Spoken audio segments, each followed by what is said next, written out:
All right, Scott, thank you very much. Today's game being broadcast in Spanish. We're available using the SAP button on your television.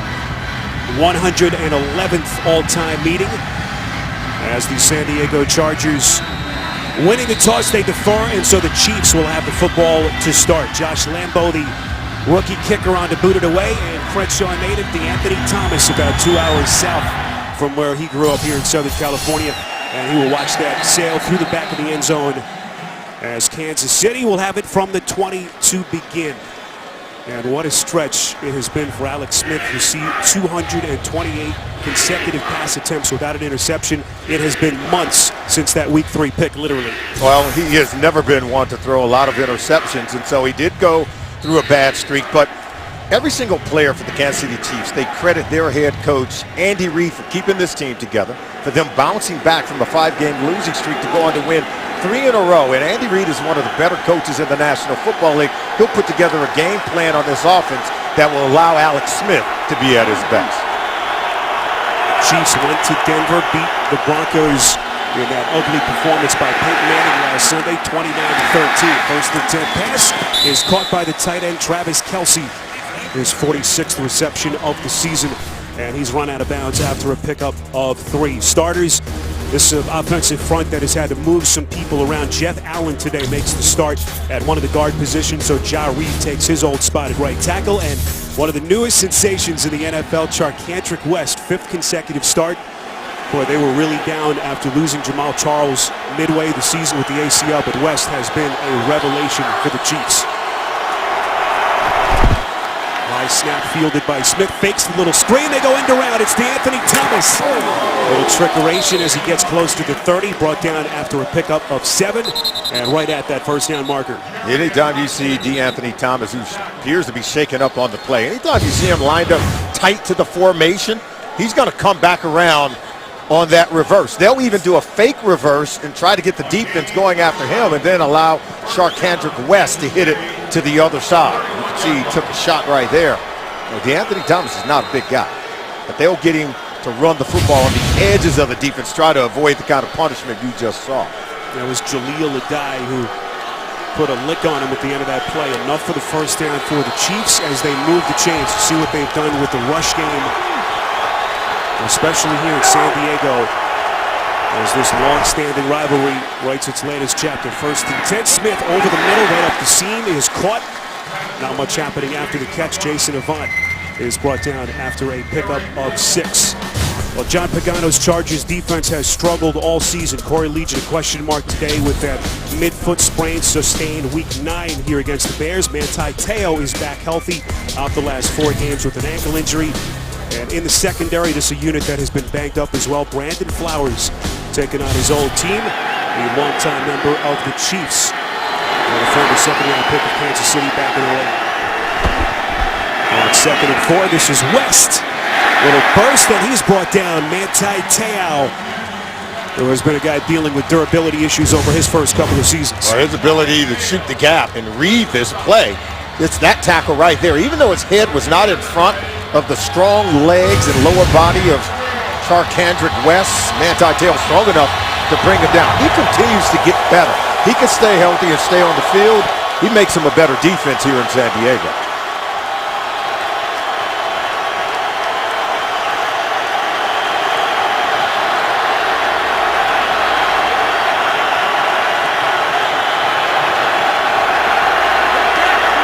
Alex Smith is going to be forced to burn a timeout, so something you didn't like. And very early in this game, Kansas City will take its first timeout. Early stages on CBS. Welcome back to San Diego. Watch when Jason Avant goes in motion right here. Now, they'll motion with him, but the real fear is that once these guys move into that A-gap, Alex Smith knows he's going to get a double-A blitz, and he doesn't have enough time to check out of it. They're forced to burn the timeout.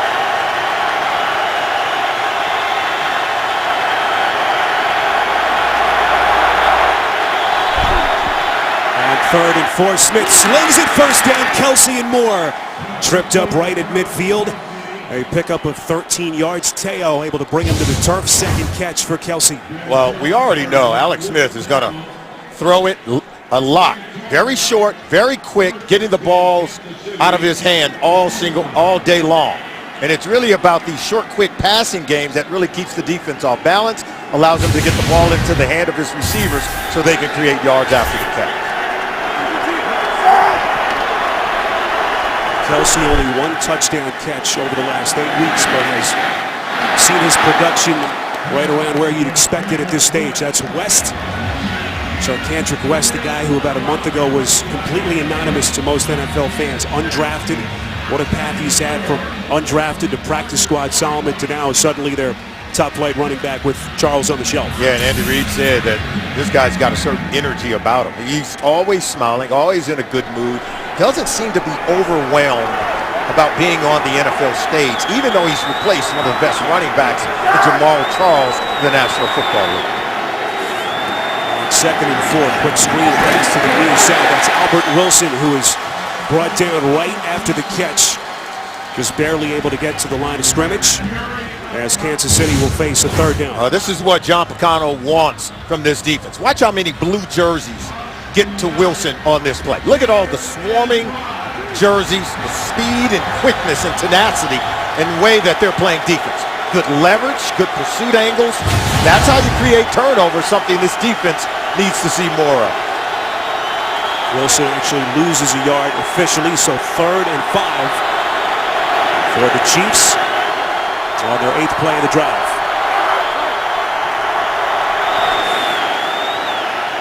Smith from the gun, puts some air under it, and incomplete, intended for Jeremy Maclin. A little bit too much underneath, and on 4th down, the Chiefs will punt. Alex Smith told us that he's going to give Jeremy Maclin more opportunities, one-on-one coverage. He's got to be able to win because he had Eric Weddle on him one-on-one, and Weddle's not used to covering against receivers down the field one-on-one with no help. I think if you're the Chiefs, you've got to win in that situation. So here's Justin Colquitt, the 11th-year punter, one of the best in the NFL, placing these punts inside the 20. In fact, he's got the most in Chiefs history. He'll tack on today as Javonte Herndon muffed it for a moment. 39-yard, perfectly placed punt from Colquitt. Well, so many great moments in this rivalry that dates back to 1960 when the Chiefs were the Dallas Texans and these Chargers were playing up in L.A.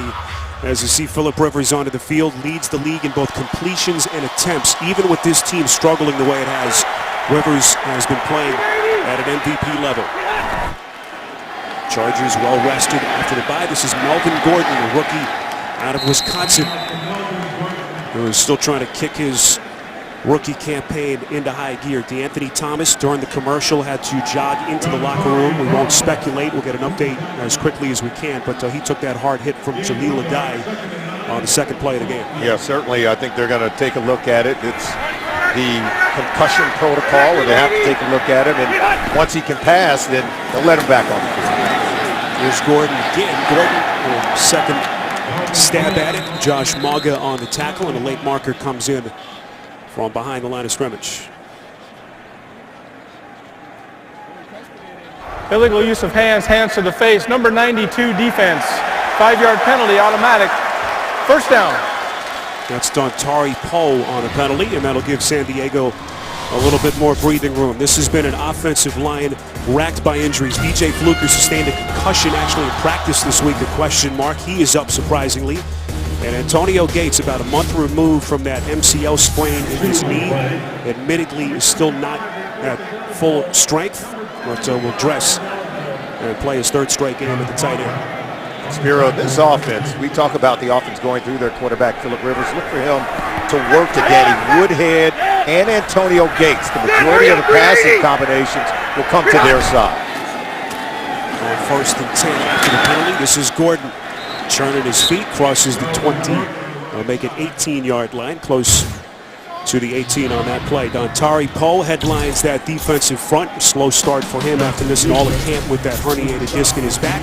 And Eric Berry had a chance to visit with Andy Reid yesterday. He told us that that game he played last week in Denver, the best that he has seen Berry in the time that he has had him last 2+ seasons in Kansas City. Saw Bob Sutton, Kansas City's defensive coordinator. This is 2nd and 7 Gordon kind of lunges forward, crosses the 20-yard line. And the tackle on the play by Mugga. So much of the talk in San Diego has been, okay, they're struggling to run the football. They rank 30th in the National Football League in terms of their rushing attack. Phillip Rivers is so good. Everyone here, Spiro, in San Diego is crying for more passing game, more Phillip Rivers. They rank first in the NFL when it comes to throwing the ball. And, the running game continues to struggle. Lean on your quarterback when the rest of the game is coming more difficult. This is Rivers on 3rd and 5. Rivers under pressure, somehow escapes Poe. And a magic trick by Rivers, somehow able to evade the sack as he runs out of bounds, picks up a yard, still short as the Chargers will punt. Dontari Poe doesn't expect to miss Phillip Rivers, but really it's about the coverage on the back end. Go ahead and roll it. And you'll see this secondary in Kansas City over the last 3 to 5 weeks has been so good. See, there's no one really open right there. He was trying to get it over the top of the screen, but there was really nowhere to go while Rivers was under pressure. It's going to be something they're going to have to deal with all day, is the pass rush of the Chiefs. The Chiefs have told us that the Anthony Thomas is being looked at for a potential concussion in the locker room, and we'll get you an update again as quickly as we can, as that is fair caught by Macklin. 50-yard punt. And Alex Smith back onto the field next. Thursday, December the 3rd, your weekend starts here. Round 2 of this classic rivalry. Packers-Lions, Thursday Night Football, only on CBS and NFL Network. Lions going to Lambeau and stunning the Packers. And they'll look for more as they get together yet again. You'll see that Week 10 final just last week back inside Qualcomm Stadium. Spiro Dita, Solomon Wilcott, Scott Kaplan. When we pulled into the stadium a couple hours ago, parking lot filled as these fans enjoy summer-like conditions here in Southern California. Temperatures over 90 degrees on the field at kickoff. On 1st and 10, Smith in a scramble and pick up a couple of yards. What a wild roller coaster it's been, Solomon. You go back to Week 6 for Andy Reid and the Chiefs. They lost to Minnesota. At that point, 5 straight losses. They were 1-5. Jamal Charles had blown his knee out the week before. Things looked so bleak, but Andy Reid told us yesterday his team never flinched. Yeah, I think Alex Smith put it best in talking about his head coach, Andy Reid. He says some coaches are good with X's and O's. Others are just leaders of men. He said Andy Reid is both. He said he eliminates all dysfunction that allows us to go out and play well.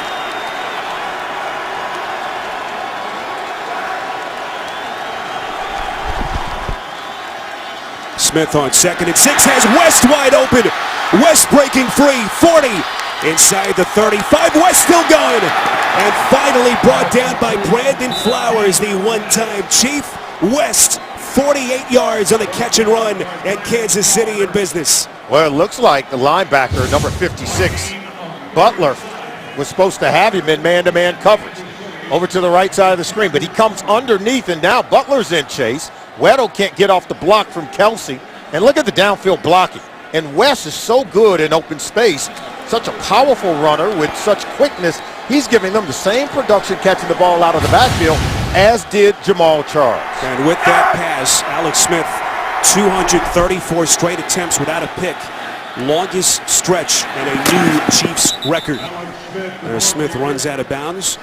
And as we mentioned it at the top of the show, everyone talks about what Smith can't do. Doesn't take enough chances down the field. One thing you do get with Smith, low mistakes, low turnovers as he continues to roll. If I was to use the baseball analogy, I would say, he's a singles hitter, right? He doesn't go for the home run. He is conservative. But I think he plays a complementary style at the quarterback position where he does rely on the running game. Relies on his receivers to create yards after the catch. And he relies on the defense, but he's got good mobility and can make plays. On 2nd and 5, this is West. Nice little seam right over the center.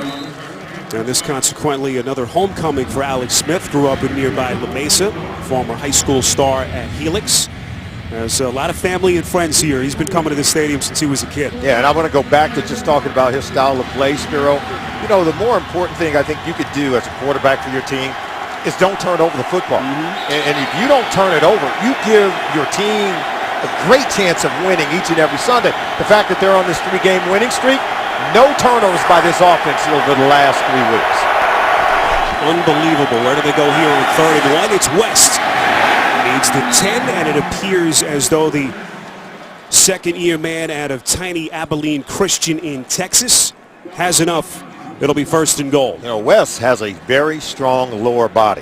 Now, this guy can really move the pile. Not a big guy, but watch him. You know, when he attacks the line of scrimmage, he's fearless.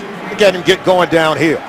And he has a running back coach in Eric Bieniemy, who once played here for the San Diego Chargers, who was a tough little guy himself. He coaches toughness.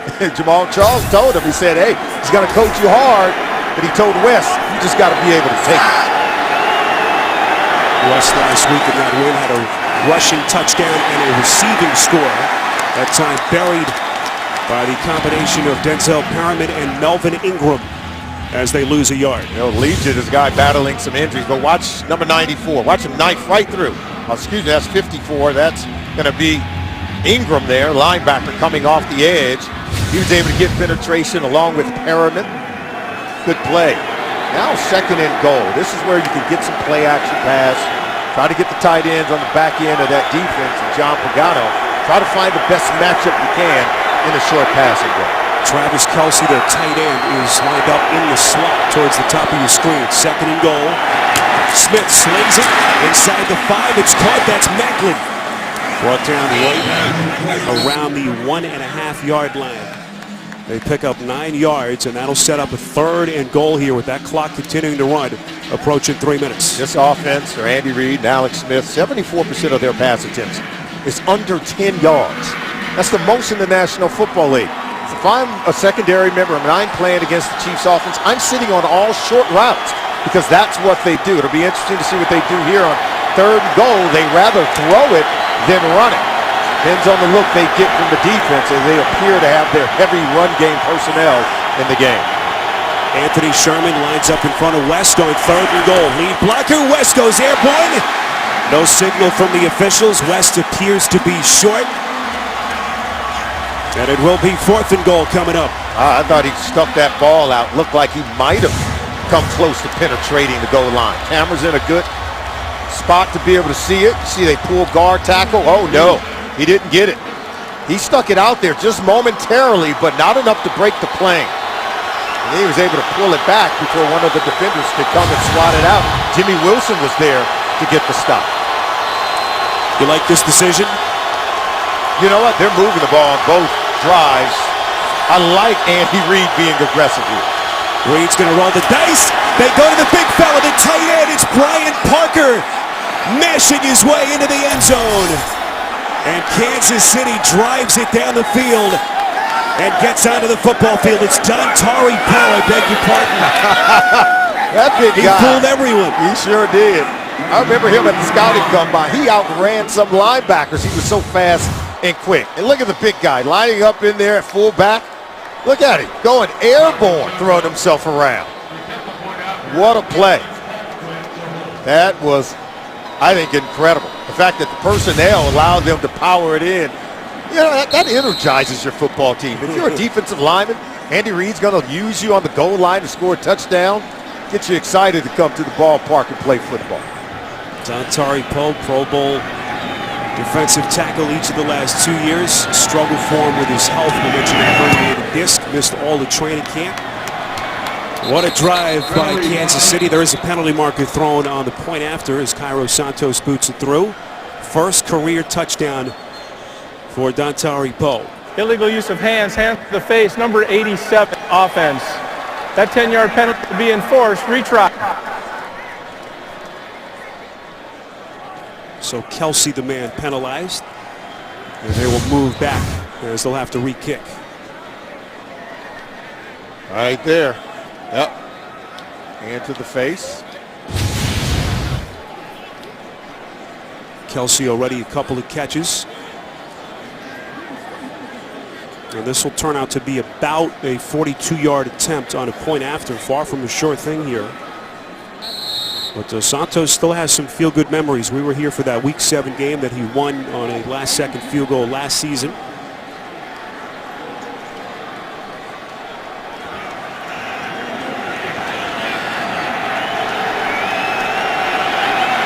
Officially, it will be a 43-yard extra point attempt. Santos has the distance, misses it wide right.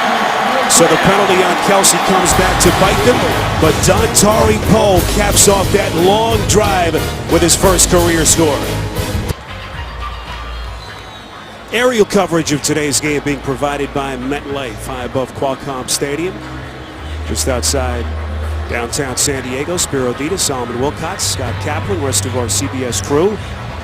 As the Chiefs missing the extra point. Penalty on Travis Kelsey moved it back, so 43-yard attempt by Santos wide right. And the score at 6-0 after Dontari Poe's first career touchdown. Yeah, it was impressive. Great play design by Andy Reid. He always has his team well prepared. Santos boots it away. Herndon will watch that sail through the back of the end zone. So Philip Rivers back onto the field. He and the Chargers down 6 on CBS. Tomorrow on The Late Show, it's Stephen Colbert. Catch Sylvester Stallone. And later this week, Justin Bieber plus Stephen's Thanksgiving celebration. Only CBS. Philip Rivers second in the league in passing yardage behind only Tom Brady. Over 3,000 yards till this point. And Rivers is buried by Josh Mauga. This has got to be the major concern for this football team. Because can they block the pass rush of the Kansas City Chiefs? You're going to see Mauga come right here. Now he'll come around and loop. Look, they don't block him.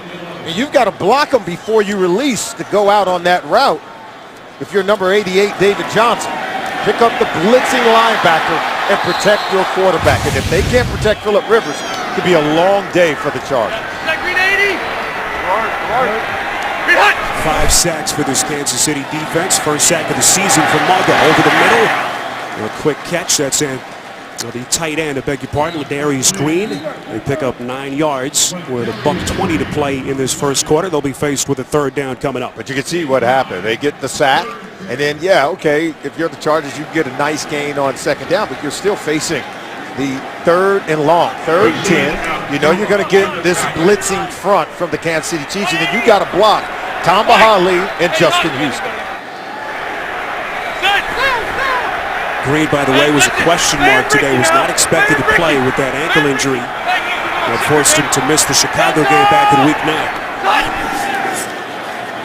Rivers, here they come on 3rd and 10. Slinging it far side of the field. He's got his man, Dontrell Inman, wide open. 17 yards and a San Diego first down. Excellent route by Inman. I'm impressed. He's working against the rookie Marcus Peters over on the left side. And you'll see he'll go out to his left. Can't see him in the screen there. But look, he's working Peters to that side of the field.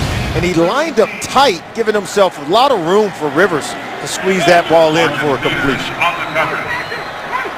Inman, only his 13th catch of the season, suddenly thrust into a starting role with the injuries to both Malcolm Floyd and Keenan Allen, who of course is out for the season. Chargers keep it on the ground on 1st and 10 as Danny Woodhead picks up just a couple, and that'll likely take us to the end of the first quarter. Well, we were under the 3-minute mark before Philip Rivers had even attempted his first pass. That is something. I mean, the pressure on Philip Rivers is going to be all day long.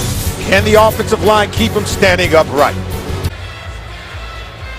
Well, despite all the struggles for the Chargers in the midst of this 5-game losing streak, Philip Rivers has been on a historic pace, as you can see. Yeah, and he's had to get a lot done without some of the best players around him. He was out. Keenan Allen, one of the best receivers in the league, having a productive season before he was lost to that kidney injury. And then Malcolm Floyd is also out of today's game. There was an outside chance and a hope that Floyd would be ready with that shoulder injury after the bye week, but not yet ready to make his return. On 2nd and 8, Rivers towards the far side of the field. It's caught by Inman, second catch. There's now suddenly a kid who's still unproven, a couple of years in, former collegiate player out of Virginia, suddenly into a big role. Dontrell Inman, we watched him practice on Friday. I thought he looked good. Looks good even here today in the early going. He's getting open against this secondary for Kansas City that's been playing so well. Here's Gordon on 3rd and short. They needed the 47. And this will depend on the spot. Certainly needed a second effort, Spiro. He appeared to be stopped initially, bounced and spun around, and looked like he might have come close to getting it. Mauga and Tamba Hali on the tackle. Watch this play here. He come off that left side. See, stuff right there. Now watch the second effort here. And then he lunges forward. And right there, he's going to come really close. I thought he was stopped initially. The young rookie was able to get some extra yards after the contact was made. Officials bring the chains crew out. And this one is going to be close as they get the first down by the nose of the football. Oh, yeah. Very small nose, right? That was close. Now, Gordon, when we talked to his head coach, Mike McCoy, he thinks the world of Gordon. He thinks Gordon's got tremendous upside, but the production isn't there. This is a first-round pick for this football team. You can see no rushing touchdowns. He's got more touches of the football and no touchdowns than any other player in the National Football League. So he's got to begin to produce, and one way you do that is create big plays and find your way into the end zone. Chris Hairston has reported eligible on 1st and 10.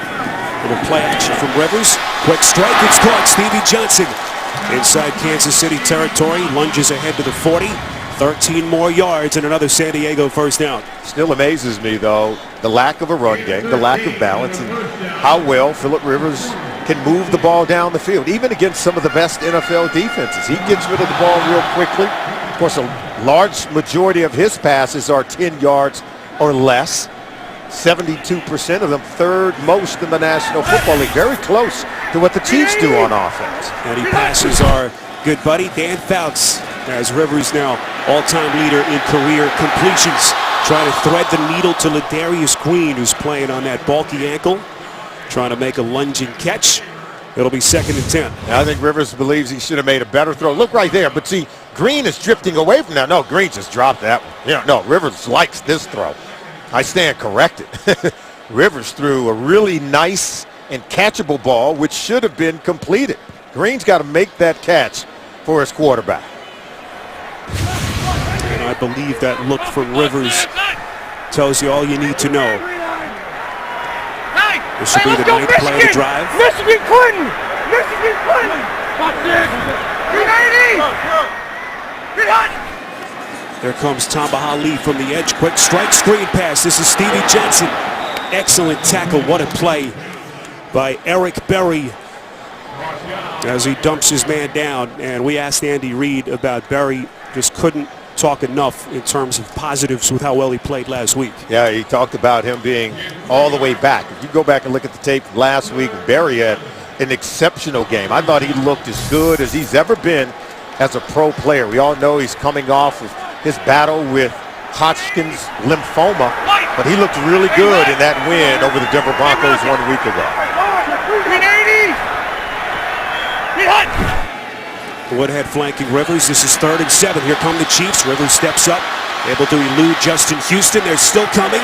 Rivers trying to lunge forward, runs out of bounds short of the first down marker. Trying to buy as much time as he could, just had nowhere to throw the football down the field. Well, it all starts with pressure coming right in his face right here. You see Justin Houston.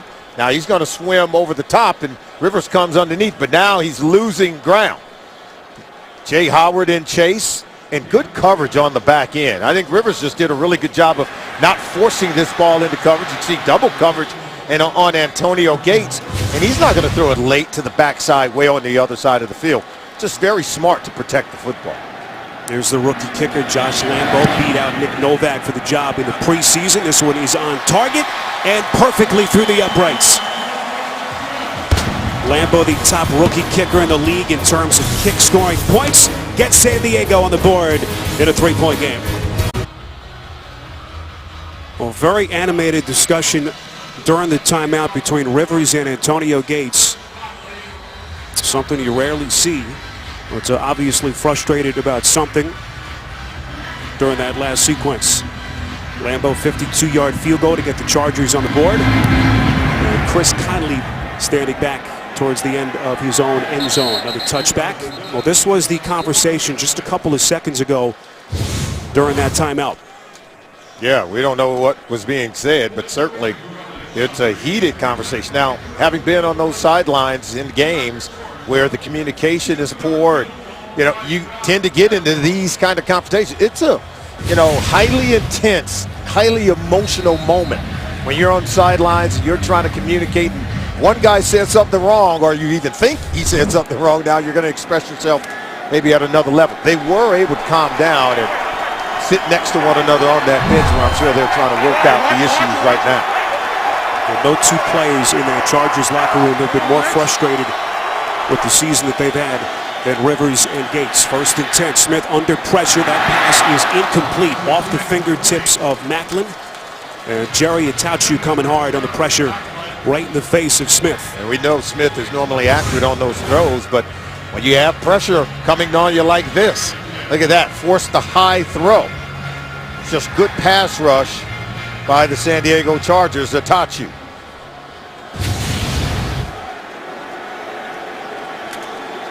Jerry Itachu providing the pressure. I think that pass would have been complete to Jeremy Macklin had Itachu not put the hit on Alex Smith.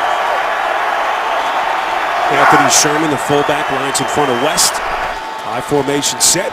Play action from Smith on 2nd and 10. Goes underneath to Kelsey. Kelsey clotheslined to the field by Melvin Ingram. That was an old WWE move by the Chargers linebacker. A pickup of 5.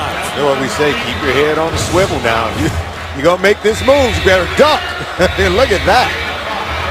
You know, it's not intentional. He's just going for what he could get. He didn't grab the face mask, and it was the arm that sort of got caught right under the chin. See, right there. Looked like the hand grabbed the top of the shoulder pad, and I know it looks more violent than maybe what it is, but I don't know if that served as an infraction. Remember, the officials, they don't react on the aftermath, just the act itself. Where does Smith go here? Here come the Chargers. 3rd and 5 over the middle. It's caught. 1st down and more. That's the tight end, Demetrius Harris. Big catch and run as they move inside San Diego territory. A pickup of 25. And yeah, good protection means good throws from Alex Smith. Look at that. Nice throws. Harris came open over the middle. Was able to get behind the linebackers, Manti Te'o, to pick up a big gain on the play. Chiefs placing their rookie tight end, James O'Shaughnessy, on IR this week with a foot injury, so more snaps now for Harris as he makes his first catch. Good lineup right at the 50. Here's Charcandrick West. They're able to sneak forward a pickup of 3. Early quarterback comparison between Smith and Phillip Rivers. We know both guys do a really good job of protecting the football, making good decisions with the football as well. And Rivers, without, I think, the use of a real viable running game, 5 of 6 so far. But you can see, Alex Smith said he's going to come out and push it down the field a little bit. I think we've seen that early on.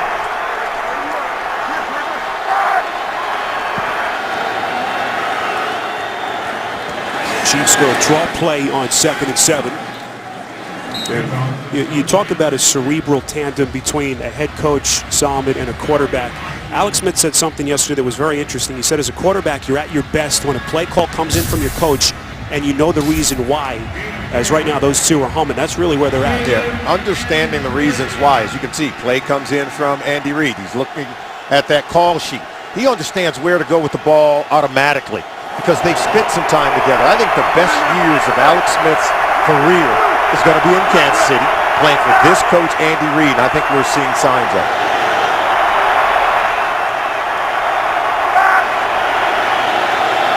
Albert Wilson in motion. Here come the Chargers on 3rd and 3. Smith senses trouble's going to run for it. 1st down run. The penalty marker is thrown. And Smith, more mobile of a quarterback than you'd think, runs for 22 yards. Illegal shift. Offense. 2 players in motion did not get set prior to the snap. 5-yard penalty. Repeat 3rd down. I talked to Mike Carey about this during the week. And you could see the official was talking to Alex Smith saying, hey, you got to allow those guys to get set. Once they motion, you don't want to go with a quick count because it has to be a full second after the motion or after the shift that you allow them to be set before the ball is snapped. And number 12, Albert Wilson, was not fully set.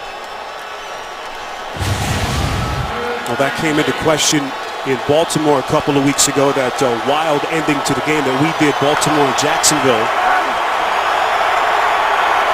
And that one picks up the 22-yard run by Smith. 3rd and 8 after the penalty. Smith from the shotgun. Slings it near side of the field. It's caught. Kansas City needed the 40 for the first down. Maclin makes the catch, and it's a Kansas City first down. What did Alex Smith tell us about Jeremy Maclin? He is that kind of receiver. Why simply have to give him more opportunities? He said on the 50-50 balls when he's one-on-one, as he is here, you got to go in and give him a shot to be able to come down with the ball. He's working against Jason Verrett. He believes that Jeremy Maclin can win the majority of the time with those 50-50 ball opportunities. Maclin, a Pro Bowler last season, missed a game due to a concussion in Week 7. We've seen his receiving yards on the decline slightly over the last 4 weeks. A big catch there. Smith on 1st and 10, trying to thread the needle, and he does. What a catch by Albert Wilson. What a throw by Alex Smith. Pressure in his face. Look, he puts this one where only Wilson could get it, and there's 3 Charger defenders in that area. And now you see Smith scurrying his team up to try to get San Diego off balance. 27 yards on the throw and catch. Smith to Wilson. Yeah, and not only did he want to go in and get the ball snapped quickly, this could be what they call a controversial call, even though I thought it was a catch. Smith said, let's get up there, let's go quick, so they can't challenge it. But there you see the pressure right in his face, right there on the hit from 57, Joe Mays. People talk about how smart a quarterback Alex Smith is. Guy thinking on his feet there. As the Chargers just didn't have enough time to think about a challenge and pull that red flag out. 2nd and 10. Bunch wide receiver formation. Smith underneath again. It's caught by the tight end. 2nd catch by Harris. Manti Te'o has looked good coming back from his 4-game injury absence. And how about Harris? He's starting to make some plays. We know about Travis Kelce. So the more that Demetrius Harris can get involved in this offense for his quarterback, Alex Smith, Andy Reid's going to go to him more and more, and he can design more plays where both tight ends can work off one another. And I think when you've got to focus on those tight ends now, the receivers can begin to make more plays. This offense is doing a good job eating up clock, keeping Phillip Rivers on the sideline.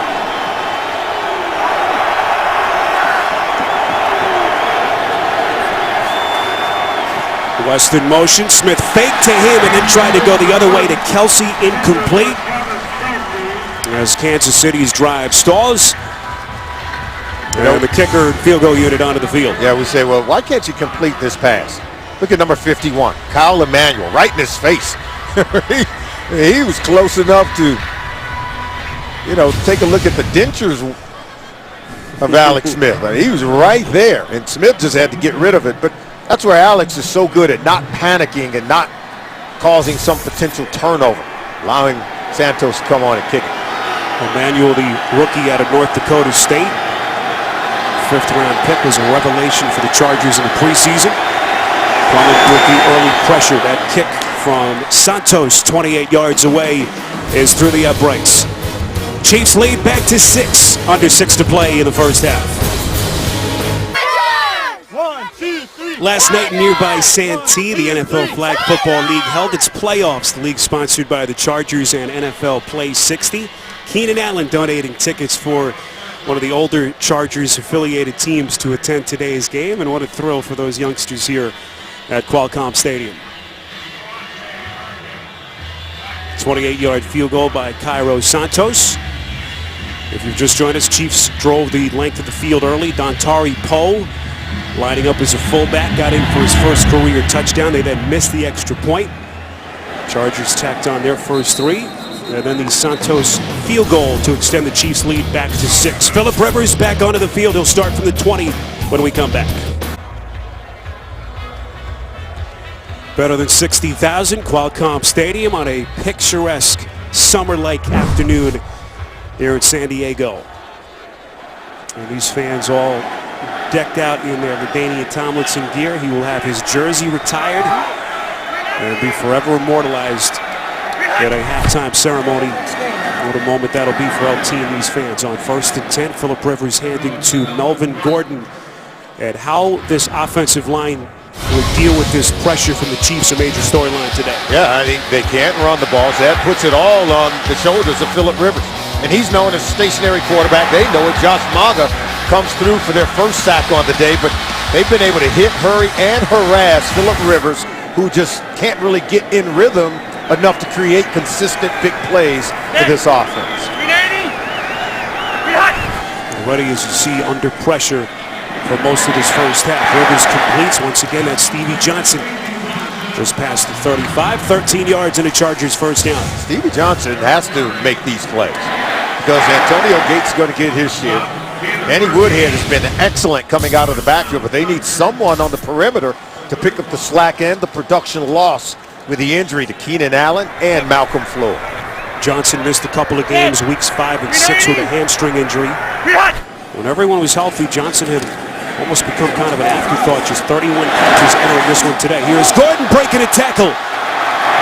Nifty play by Melvin Gordon. It was Derek Johnson, the shorthanded tackler, who missed him at a first down catch and run, a pickup of 12. And this is what Gordon has to be able to do in this offense. Now, catching the ball out of the backfield is not something he did a lot coming out of the University of Wisconsin, but he's got to learn quickly. Now that we're in the second half of his rookie season, he's got to begin to show up with more plays like these. Most of them have been provided by Danny Woodhead catching out of the backfield, and you can see he's right now in the game, lined up to the side, I think, with Antonio Gates. First and 10, they go end around here. Able to catch Kansas City off balance. That's Javante Herndon. Nice play call by Frank Reich. They pick up 9 yards to give him a nice second and short. Nice play. Nice block on the edge by Ladarius Green and Danny Woodhead on the run play. There is Woodhead. San Diego's only 2 rushing touchdowns of the season, able to get the yard that they needed. Both of those rushing touchdowns, by the way, came in week 1. They haven't had one since. Hard to believe. He is a small guy, 5'8", 200 pounds, but I'm going to tell you right now, tough to tackle. What if I told you that Danny Woodhead has more yards after the catch than any other player in football? Julio Jones would be second, but he's tough to corral in space. Very quick, very elusive. And the difference between them in that category, nearly 200 yards. What a season that Woodhead has had.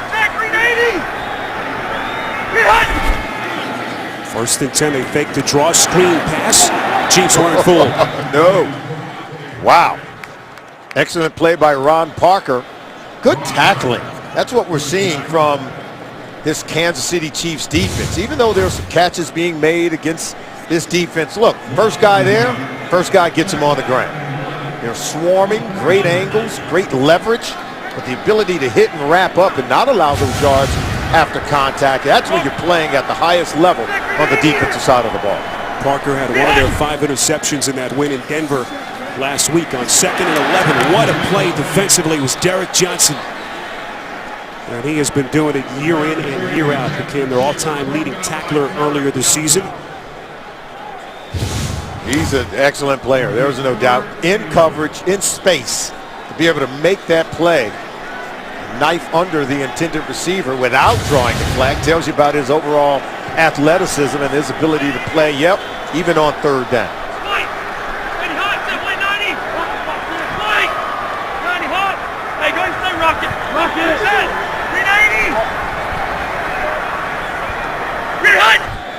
Never-ending pre-snap chatter from Phillip Rivers. Where does he go? 3rd and 11. He's going to take a chance. Going end zone. Maybe some contact before the football arrived. No flags. Tyrell Williams, the intended target.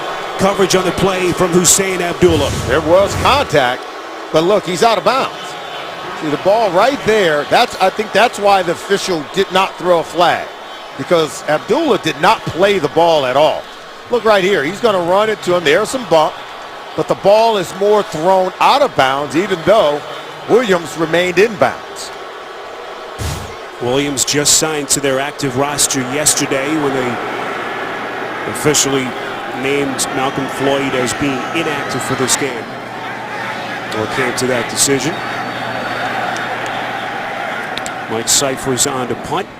Game. And a delay of Offense. game. 5-yard penalty, 4th down. They'll give Cyphers 5 more yards to work with. Boy, Rivers has been hot. We saw him earlier in a heated conversation with Antonio Gates. He never stops talking, does he, during the course of the game? He's a competitor, very emotional, and he has a lot to say.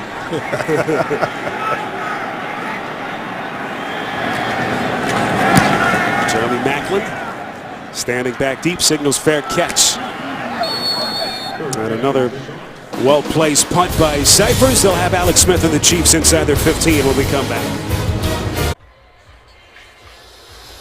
Now, some of the iconic names in the history of the San Diego Chargers, and LaDainian Tomlinson. That is the banner, the number that will be forever immortalized here in a halftime ceremony. His entire family here, and LT, a guy we've known for a long time, and someone you go back many, many years with. What a moment that'll be for he and his family. Yeah, he personifies class. There's no doubt. Did this organization proud, as well as the entire city of San Diego. And he would be only the 4th San Diego Charger to have his number retired in the stadium. Chiefs take over. Smith pump fakes. Scrambles out of the pocket. Itachu giving chase. And again, that mobility by Alex Smith. Not making the mistakes that so many quarterbacks make under pressure. Runs out of bounds, picks up a couple. See, look, they've got it covered even on the back end. Take a look at these defensive backs. See, everyone is there, and there's nowhere to go with it, and good pressure up front. That'll take us to the 2-minute warning. You're watching the NFL on CBS. With NFL Mobile, watch local and primetime NFL games live on your smartphone. Learn more at NFL.com/mobile. Spiro Ditas, Solomon Wilcott, Scott Kaplan, our entire CBS crew. 2nd and 7, 2-minute drill being run here by Alex Smith as they start just outside the 17 after the break. Charkandrick West just barely able to get back to the line of scrimmage. Tackled on the play by Corey Legion. Spiro, remember, the Chiefs have only 2 timeouts. They had to burn one of their timeouts on the very first possession of the game just to get organized. Now they're sitting here with 2. They might want to hurry things up, but got to start by converting this 3rd and 6 play. Look for them to maybe try to get the ball to Jeremy Maclin if they get one-on-one coverage to his side. West flanking Smith. Smith somehow escapes his sacks. He's going to try to run for it, and he does. Masterful play by Smith, diving to the 30 for the Kansas City first down, a run of 10.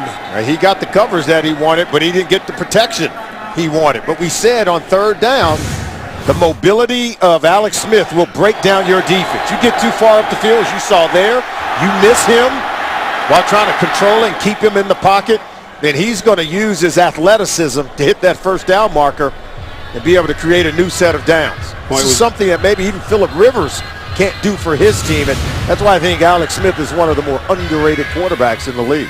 There was Melvin Ingram who had him wrapped up for the sack. And Ingram, a guy in his 4th season, we know about his injury history. He's shown flashes, some of brilliance, we've seen, but that's what he wanted back. Anytime you hear the word flashes, the other side of that is inconsistency, right? Because flashes mean he does it every now and then, but consistency is what they need from Ingram. Kyle Emanuel, the rookie linebackers, come onto the field on 1st and 10. Chiefs down to their final timeout. $1:20 to play. High pass. It's caught. Kelsey. So deadly as a tight end. What a tackle by Jimmy Wilson to get him around the shoestring. 16 yards and another first down. Yeah, wow. Kelsey was moving. I'm telling you right now. This is where I think, even Eric Weddle could have maybe bumped Kelsey as he was coming across the field. He was shallow and short of 5 yards, so you can jam the tight end in that situation. Clock continues to run inside of a minute. Smith flushed out of the pocket, throws on the run, completes inside San Diego territory. That's Albert Wilson, another first down play. And Wilson able to get out of bounds and stop the clock as he picks up 23. Just smart play. And then, this offense is moving under 2 minutes because of the mobility of Alex Smith. He's buying time, allowing receivers to get open. Andy Reid is calling on his tight ends to be able to make a play when he get the right matchup. So if they can protect for Alex Smith, he's going to make the throws. But even when the protection break down, his mobility allows him to extend the play and still create a positive gain by getting a completion. right at the range of Santos. 1st and 10, Smith tackled from the back, but able to pick up positive yardage again inside the 30. Tackled by Atauchu. Reminder coming up, the Verizon Halftime Report will send you to New York. JB and the guys are standing by. Highlights and analysis all next on the Verizon Halftime Report. Kansas City down to its final timeout. 20 seconds to play. Smith over the middle, completes. That's Chris Conley, the rookie wide receiver out of Georgia, former 3rd-round pick. First down play, and now Andy Reid will take his final timeout. Good use of the timeout. Andy Reid is in complete control. I mean, he's working that play call sheet. He knows what situations he wants to get his team in, what personnel groupings he need for each situation. He just stays ahead of it. As long as he's getting positive gains on early downs, you just get the sense that he's in complete control. And with a quarterback like Alex Smith working with this kind of efficiency, going 3 for 3, 56 yards, and that's when I think the offense for the Kansas City Chiefs can be really good. Because the coach and the quarterback, they're always sharing a brain, and they're protecting the football, and you can see they're very productive. And doing it, Solomon, in the absence of their most lethal weapon, Jamal Charles. Everyone thought their season would go south dramatically, as it already had at that point. Just a remarkable turnaround since he was lost for the year with the ACL injury. Looks like San Diego will burn its first timeout. So 16 seconds left. If you're going to take a shot or two here, you have to think they're going end zone with no timeouts left. Manhattan. 16 seconds to play. No timeouts for Kansas City. Solomon, where's Alex Smith looking here? Well, you got 11 personnel. That means 1 tight end, 1 running back. I try to get the combo up top with Travis Kelce or hit the check down with West coming out of the backfield.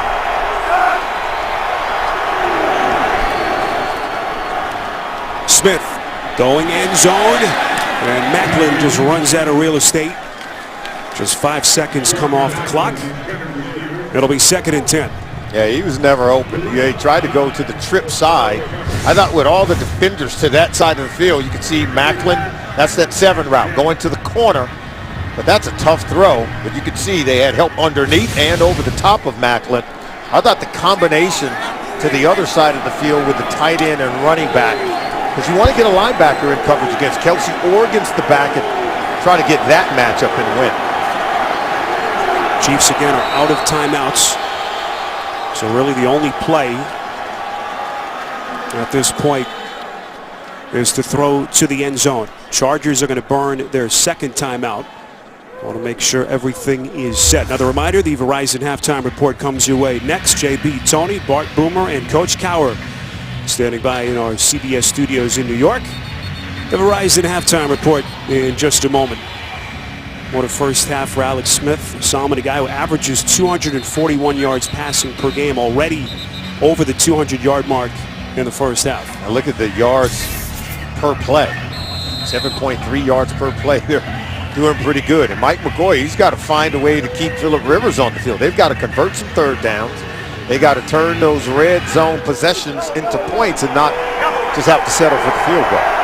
Chiefs have won 3 straight.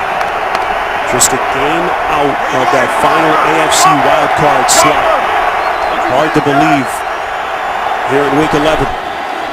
Smith on 2nd and 10, throwing end zone. It's caught. Kelce, touchdown. Late flag at the end of the play. Could be a hit above the shoulder pad into the head area. 12-yard touchdown catch if it stands.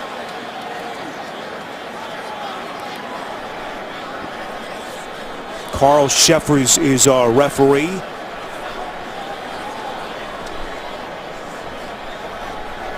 Personal foul, number 50, defense, for an unnecessary hit on a defenseless player. The result of the play is a touchdown. The 15-yard penalty will be enforced on the kickoff. Well, it's going to be right here, and this is just right in that center, right between those safeties. That's where the hole is. And you've got to be able to get the ball to Kelce. He's so good at finding those spaces, and look at this throw. Right between the 2 safeties on the back end of the defense. Alex Smith is plenty good enough, the quarterback position in this league. Can go a long way with him. Accurate throw, courageous throw, and what a catch by Kelce. First touchdown catch for Kelce in 9 games. His 4th of the season. So Smith marches him 86 yards, 9 plays. As is the case with every scoring play, it is subject to automatic review. Quick striking drive by the Chiefs, 15-3 on CBS.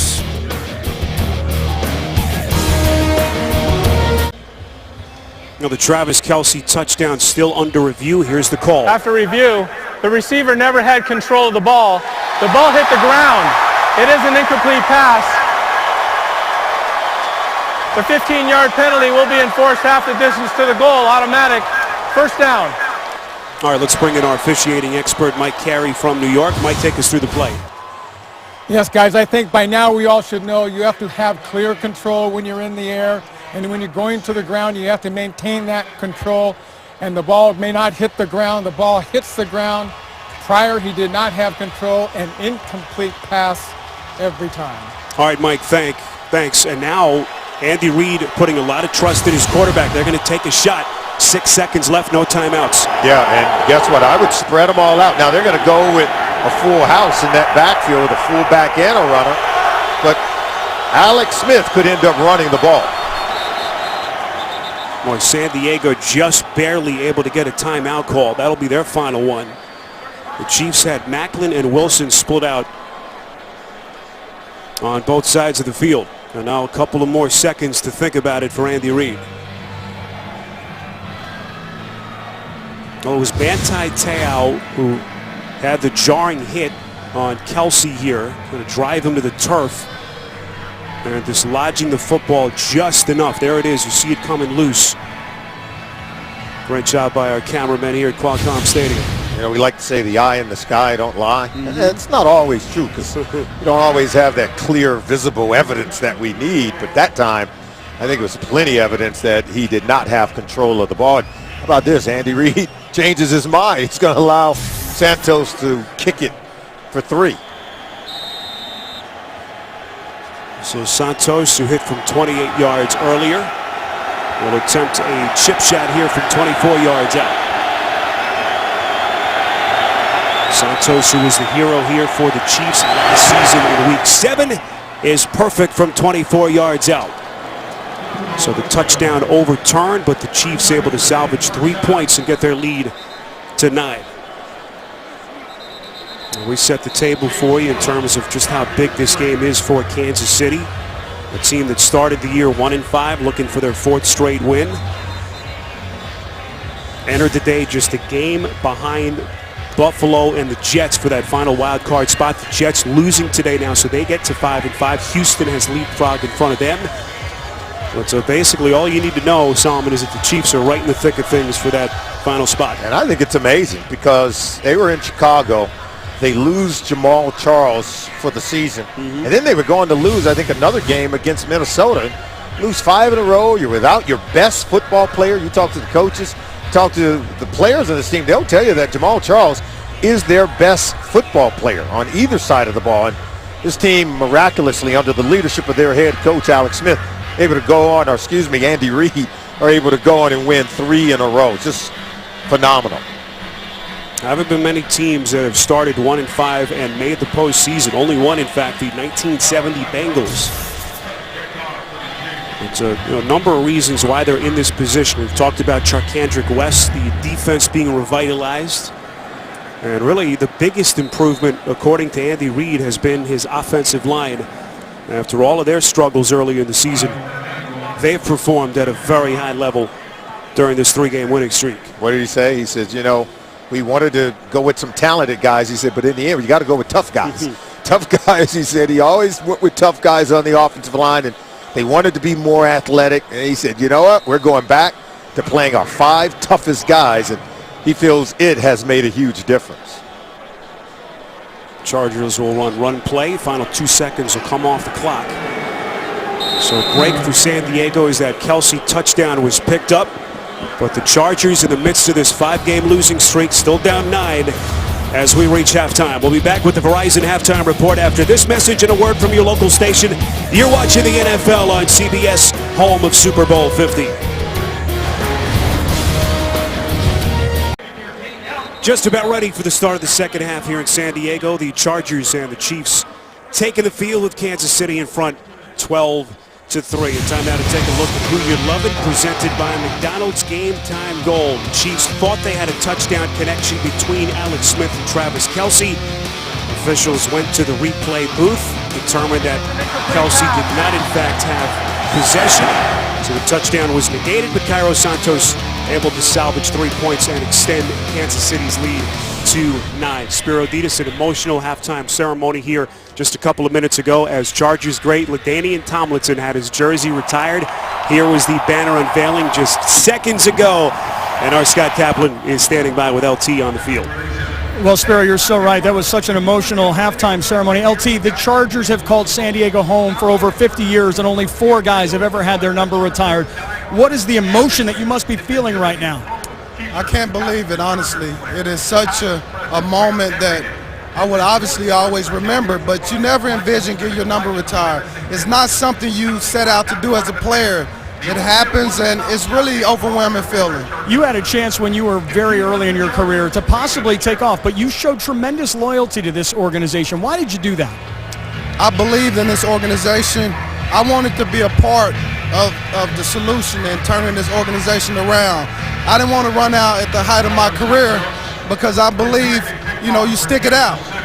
What a family affair today for LaDainian Tomlinson. His wife sang the national anthem, and his son now believes he really did play for the Chargers. Congratulations, LT. Back up to you, Spero. Yeah, Scott, I don't know what would make him more nervous, the unveiling of the jersey, having his jersey retired here, or is watching his wife sing the national anthem, his wife, Torsia Salmon, who was wonderful before this game.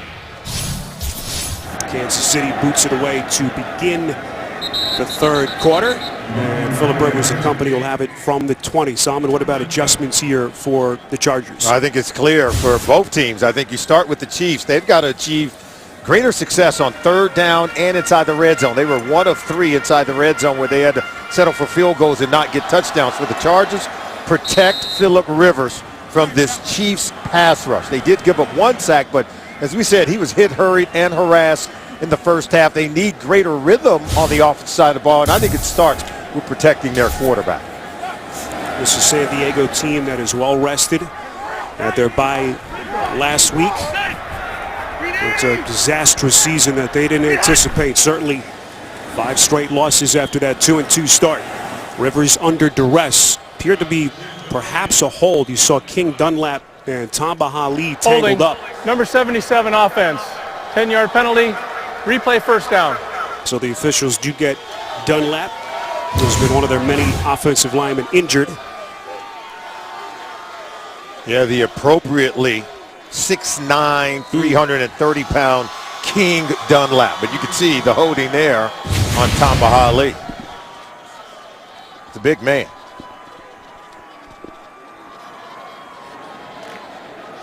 Tamba Hali, Pro Bowler, each of the last 5 years. As you see the first half possessions for San Diego over the first 2 quarters. 1st and 20 after the penalty. Rivers steps up in the pocket, completes just shy of the 20. That is Herndon on the catch. We've just been told by the Chiefs Anthony Thomas has suffered a concussion and will not return. Oh yeah, and he is, such a primary part of the Chiefs offense. He'll be missed, but it seems like those other receivers are really starting to come on for the Chiefs, so someone else will have to be the next man up. See Woodhead line up in the slot towards the top of your screen. Rivers from the gun on 2nd and 11. Chiefs coming on the blitz. Rivers wrapped up and sacked. It's Tamba Hali already wreaking havoc. First minute of this third quarter. Now, this offensive line has struggled, and Phillip Rivers needs their help. And watch Tamba Hali, top of your screen, working against, again, King Dunlap, who's just struggling. He can't block Tamba Hali. Hali comes right underneath him from the blind side and gets into Phillip Rivers. Now, you would normally say if they could just run the football and slow down his pass rush, but Chargers have shown no signs of being able to mount a real good rushing attack. One of the adjustments that Salmon mentioned, 3rd and long. He's trying to pick up some positive yardage. This is Javante Herndon. Only his 3rd career reception. Forced out of bounds by Derek Johnson. But Ali making it happen for this Chiefs defense, Solomon, that has been suddenly resurgent over the last 5 weeks. Yeah, we talked about it being a halftime adjustment. Oh, my goodness. I mean, that one's pretty obvious. You've got to start to protect your quarterback. And we talked about it. Their lack of balance, I think, makes it more difficult to protect Philip Rivers. Ali now 4.5 sacks on the season. Is only 3 away from passing Neil Smith for 2nd all-time in Chiefs history. Macklin is brought down. Only a return of 3, 53 yards in the punt from Cyphers. Tonight, how prepared are we for a terrorist strike? Find out how big American cities are planning to protect themselves. Tonight, 60 Minutes, only CBS. Early stages, second half, Qualcomm Stadium, beautiful San Diego. Temperatures in the upper 80s. Chiefs in front of the Chargers, 12-3 for second half possession for Alex Smith and the Chiefs. Quick strike, Jason Avant scurrying up the line of scrimmage. And an excellent start for this Chiefs offense. Run out of bounds by Patrick Robinson. They pick up 20. I just love it. You're going to see this ball's going to come out here. That's where Avant is. But watch the ball placement on this. He throws it out in front of Avant. That leads him away from the defender, Brandon Flowers. He's able to catch it and run. That's what created the big play. Excellent ball placement by Alex Smith, and then Avant did the rest.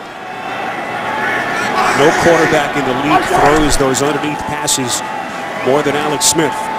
Charcandrick West trying to dance his way back to the original line of scrimmage as we go downstairs to Scott Kaplan.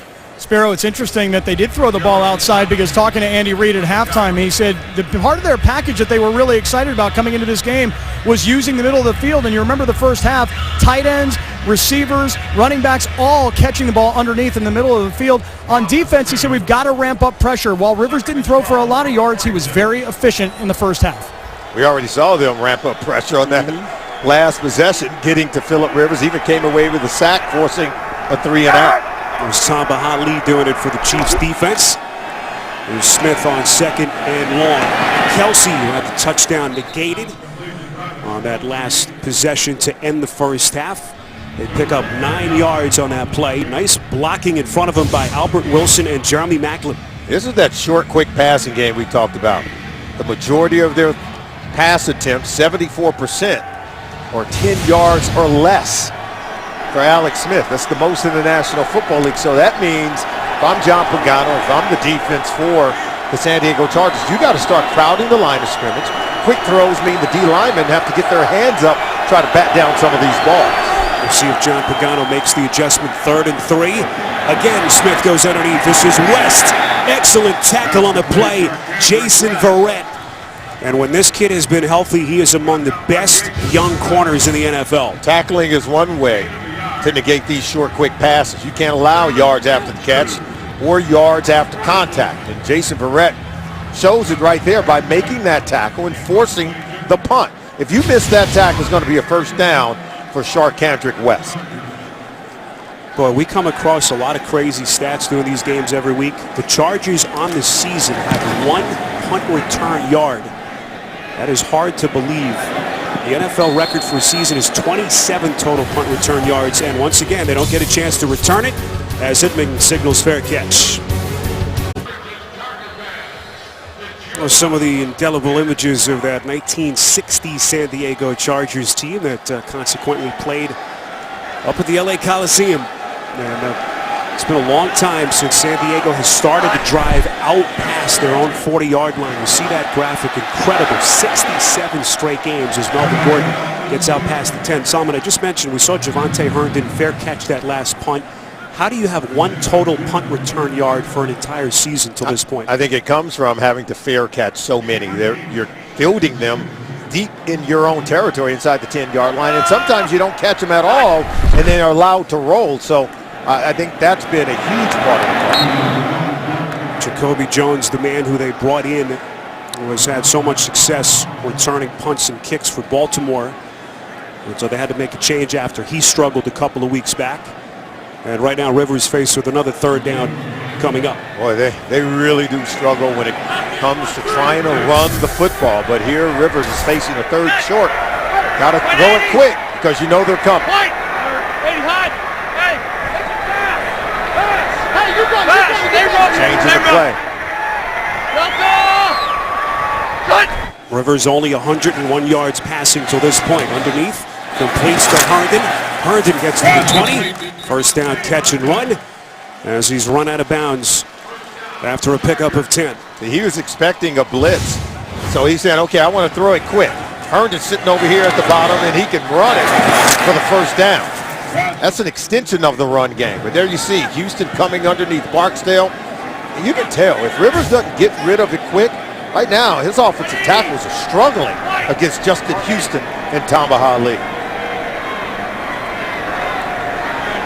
Told you about the injuries that they've had on their offensive line. King Dunlap missing 4 games. DJ Fluker playing with a remnants of a concussion as Rivers going backwards again. And guess who? Tamba Hali with his 2nd sack. And both coming in this 3rd quarter. He just beat King Dunlap right away. Now he's just going to come off the top of the screen. And look, I mean, by the time he hits the top of his drop, there is Houston and Hali, and it's like a meeting in the backfield. Look, these guys are just coming, they're pinching, and watch both offensive tackles. Barksdale, Dunlap whiffs on Tamba Hali, so he beats Houston to the quarterback, and Phillip Rivers had no chance. Well, Rivers sees those 2 guys in his dreams, Hali and Houston, as they have terrorized Rivers over the past couple of years. 2nd and 23, Rivers right up the seam, a little bit too far in front of Antonio Gates. He had him wide open. Had him wide open. Because that's the one that even Rivers knows he's got to hit that one. He had him one-on-one coming over the middle of the field. Look, watch the vision down here. Look at him. You just get that to him, he's going to run away from the defender. But see, it's the pressure that has him rattled. Even that when he does have time or able to move around and allow the receivers to detach from coverage, he can't get it to him. Gates does not have a catch. So this point at the 8-11 mark of the 3rd quarter. Don't have many plays on your book for 3rd and 23. Rivers going to sling it, and that one is nearly intercepted right through the hands of the rookie corner Marcus Peters, who is already being talked about as a candidate for the NFL's Defensive Rookie of the Year. What a season he's had. Yeah, Peters was all over this. Look, he's on top. That's perfect relation as to where you want to be on the receiver in man-to-man coverage when the ball is coming in. You stand a better chance of catching it than does the receiver. Peters, the 18th overall pick in the draft. We asked Eric Johnson about Peters. He says we don't look at him as a rookie just because of how he plays. A kid who already has set such a high standard for himself. Picked off Peyton Manning in that big win in Denver last week. Fair catch by Macklin. Penalty marker thrown back on San Diego's side of the field at around the 45. 48 yards on the punt. Here's Carl During the Shepherds. kick, holding, receiving team number 20. 10-yard penalty, first down, timeout. Steve Nelson, the man, penalized Alex Smith when we come back.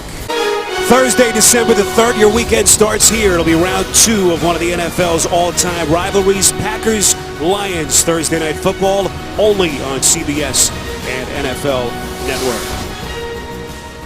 Spiro Dita, Salman Wilcox, Scott Kaplan, rest of our CBS crew, our producer Ryan Galvin, Andy Goldberg, our director, as we rejoin you from Qualcomm Stadium. Under 8 minutes to play. Smith on 1st and 10, and that will be ruled an incompletion. It was Jeremy Macklin who was lit up. Penalty marker comes in at the end of the play. Macklin has already missed the game this season due to a concussion. It was back in week 7. Looked like Jaleel Adai. Wow. Adai, one of the hard hitters in the San Diego secondary. And you see even Andy Reid has come on at the field. The ruling on the field is the pass is incomplete. Prior to the pass, illegal use of hands, defense, 5-yard penalty, automatic first down. They didn't rule on the hit at all. Illegal use of hands, but see Macklin's down. Number 37, watch. To the helmet. That's crown of the helmet to the chin. This is exactly what we talk about being in a defenseless position. This is an illegal hit. I mean, we've legislated this out of the game, and it's been taught that you don't lead with the head to the head of a defenseless receiver, which Maclin was defenseless on that play. And you can see Addae led with the crown of his helmet to the chin of Jeremy Maclin. And based on how they've enforced that call, they've been so close with it. Anything close, they've thrown the flag. Really stunning that that penalty is not called on Addae. Yeah, this one's rather obvious. I mean, it's real out. He never went for a lower target line, if you will. Went straight for the head, led with the crown of his helmet to the head of Jeremy Maclin. The Chiefs have already lost one of their receivers, DeAnthony Thomas, who's so critical to them in the return game as well. Lost him to a concussion in the first half. And now the obvious concern on Maclin as the trainers take a look at him on the sideline. That's Spencer Ware giving Charcandrick West a brief blow. One thing we didn't mention is Niall Davis, who was their number 2 back to start the season behind Jamal Charles. He is a healthy scratch for his second straight week. And so Spencer Ware, the only other healthy running back that they have behind West. And I would give the San Diego Chargers credit defensively. They've not allowed West to have that kind of breakout game. Right now, Alex Smith is the leading rusher for the Kansas City Chiefs with 26 yards on the ground. Maclin still being looked at. Look at Ware. Putting him in the spin machine. He's still going. Lunges across the 45. That'll be a first down run. Nicely done by Ware as he picks up 9. What have you seen so far from Smith? The mobility of Alex Smith. Look, this is a planned read option play for him to run. Another read option to keep the defense off balance, keep them chasing Alex Smith. And then when the protection breaks down, he can get out of the pocket. He's not taking sacks in this game, just being very judicious about when to use his legs and when to use his arm. So he's keeping them ahead of the chains on early downs and keeping the defense off balance. And again, if you've just joined us, Smith has not thrown a pick since week 3. Earlier in this game set a new franchise record for consecutive pass attempts without an interception. Sometimes when that protection breaks down, it sure helps to have a quarterback like Alex Smith. I mean, his athleticism, his mobility, it even forces that pass rush to slow down and be less aggressive, trying to control and contain him in the pocket. And when you look at Phillip Rivers, and right now we're seeing Jeremy Maclin, they're going through that concussion protocol. You can see Jaleel Addae, he's coming off. He may be a little dinged himself after leading with the head. We've seen some hard hitting already, early stages of this third quarter. So Addae walking into the Chargers locker room. Anthony Sherman is the lone setback. Smith goes play action to him. He's going to run with it. Scrambles out of the pocket as he tucks it away. And Smith, as you saw, Kansas City's leading rusher to this point. Salma, we're looking down. We don't see Charcandrick West, certainly not on the field. Didn't see him on the sideline for a moment. And that obviously can be a big area of concern as Spencer Ware is now back onto the field for the Chiefs. So when you're managing the offense the way that Alex Smith is, when we talk about being ahead of the chains, we're talking about positive yards on first down, positive on second, creating third medium like what you see here, 3rd and 5. And now he has the option to throw it, or if it breaks down, he can pick up the first down with his legs. Well, his favorite target is on the sideline at the moment, Jeremy Maclin. Smith wrapped up, and this time they get him. Corey Liuget, first sack for the Chargers defense today. And San Diego's defense able to get off the field. The Chiefs will punt. Is Corey Liuget listening to the broadcast? Because watch him. He doesn't just go all out on this rush. Look, he rushes up top, and then see, he rushed to contain Alex Smith. He almost sensed he was going to roll out to his right. You can see Liuget working his way to that side of the field. Alex Smith ran right into him. Great play by Corey Liuget. Third sack of the season for Liuget. He has a sack in now each of the last 5 meetings with Kansas City. Another fair catch, right? Still 1 yard in the return game for this San Diego Chargers special teams. Aerial coverage of today's game being provided by MetLife.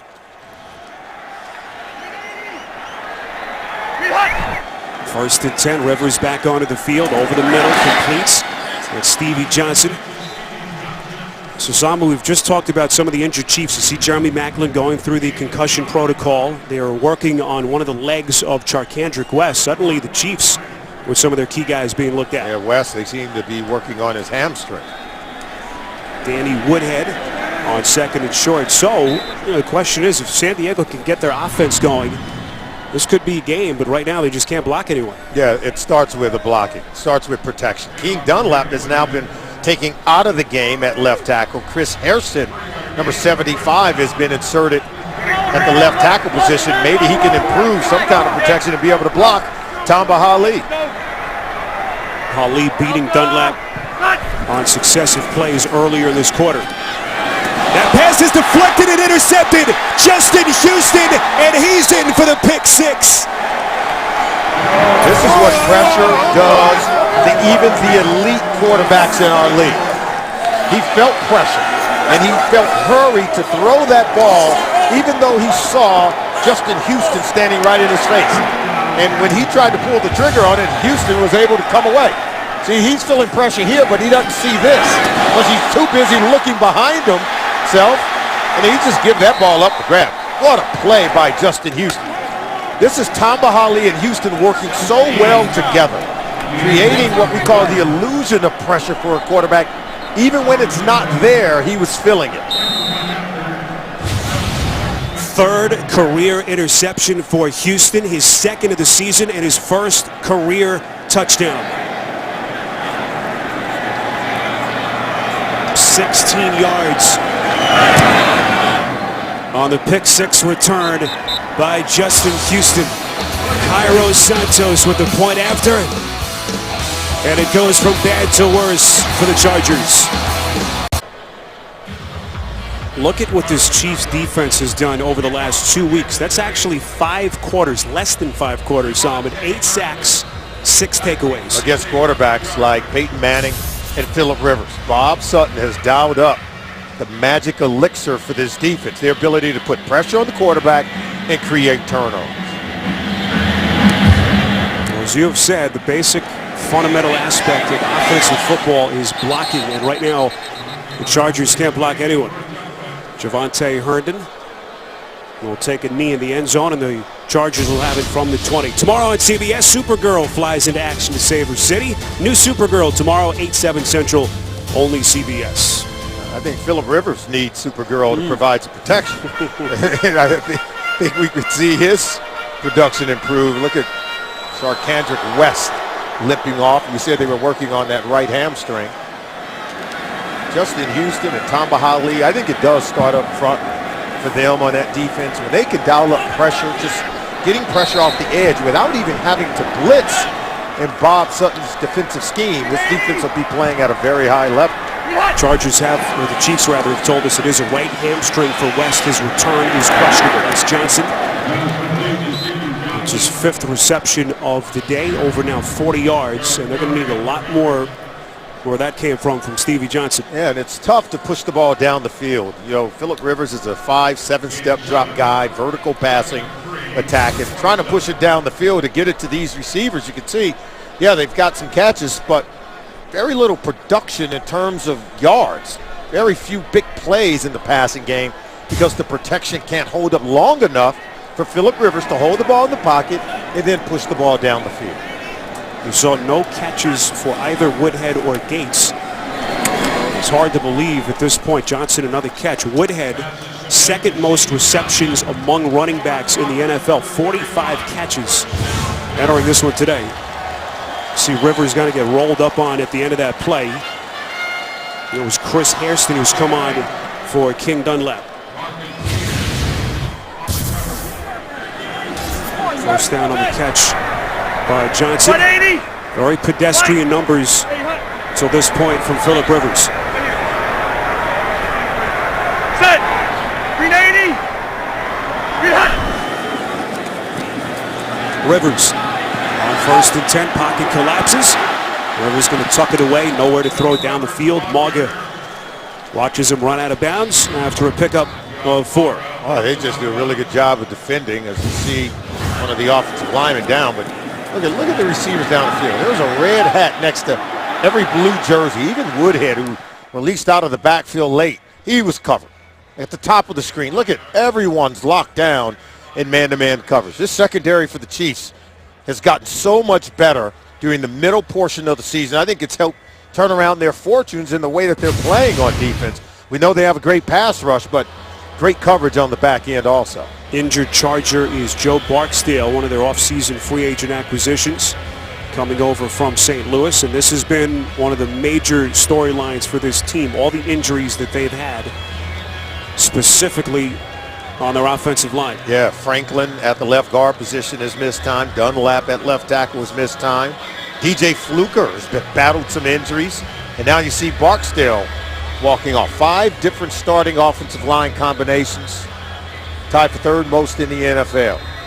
There's no way to treat your quarterback, is it? No, it is not. And Barksdale, consequently, the only offensive lineman that has played in every game this season. And he's now replaced by Kenny Wiggins, the second-year man out of Fresno State. Let's go play!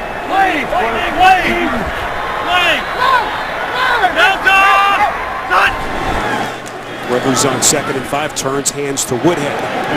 And so this Kansas City defense is right there. It'll be 3rd down coming up. The other interesting thing that this defense has started to do, they've had group dinners, not with a couple of guys, Solomon, but the entire defensive unit. Every Friday night they've gathered together. And Derek Johnson told us yesterday he thinks it's made a difference in terms of chemistry. It has, and you would think that naturally that would maybe occur organically, but these players come from different places. And you'd be surprised how they have their own entourage off to themselves. So getting everyone together, I think, is a huge thing, and it's not something that happens automatically. Here's Rivers. Probes the defense on 3rd and 8. He's going to throw it over the middle, and it is incomplete. Right through the fingertips of Dontrell Inman. And that basically encapsulates the day and the entire season for the Chargers. Yeah, Phillip Rivers does everything. He buys time. He's like scrambling. Okay, he's got him and open. Look, he tried to catch it and run with it, but he tried to run before he actually completed the catch. Watch him take his eyes off it. See that little quick turn? It tells you he took his eyes off the ball just before he was able to secure it. It's got to be a very frustrating day for Phillip Rivers. Jeremy Maclin back deep. Another punt for Cyphers as we are inside of a minute left in the quarter. Macklin's going to play it. So after being looked at apparently past the concussion protocol, I should say, on the sideline. And he will get to the 20, 57-yard punt from Cyphers and 11 yards on the return from Maclin.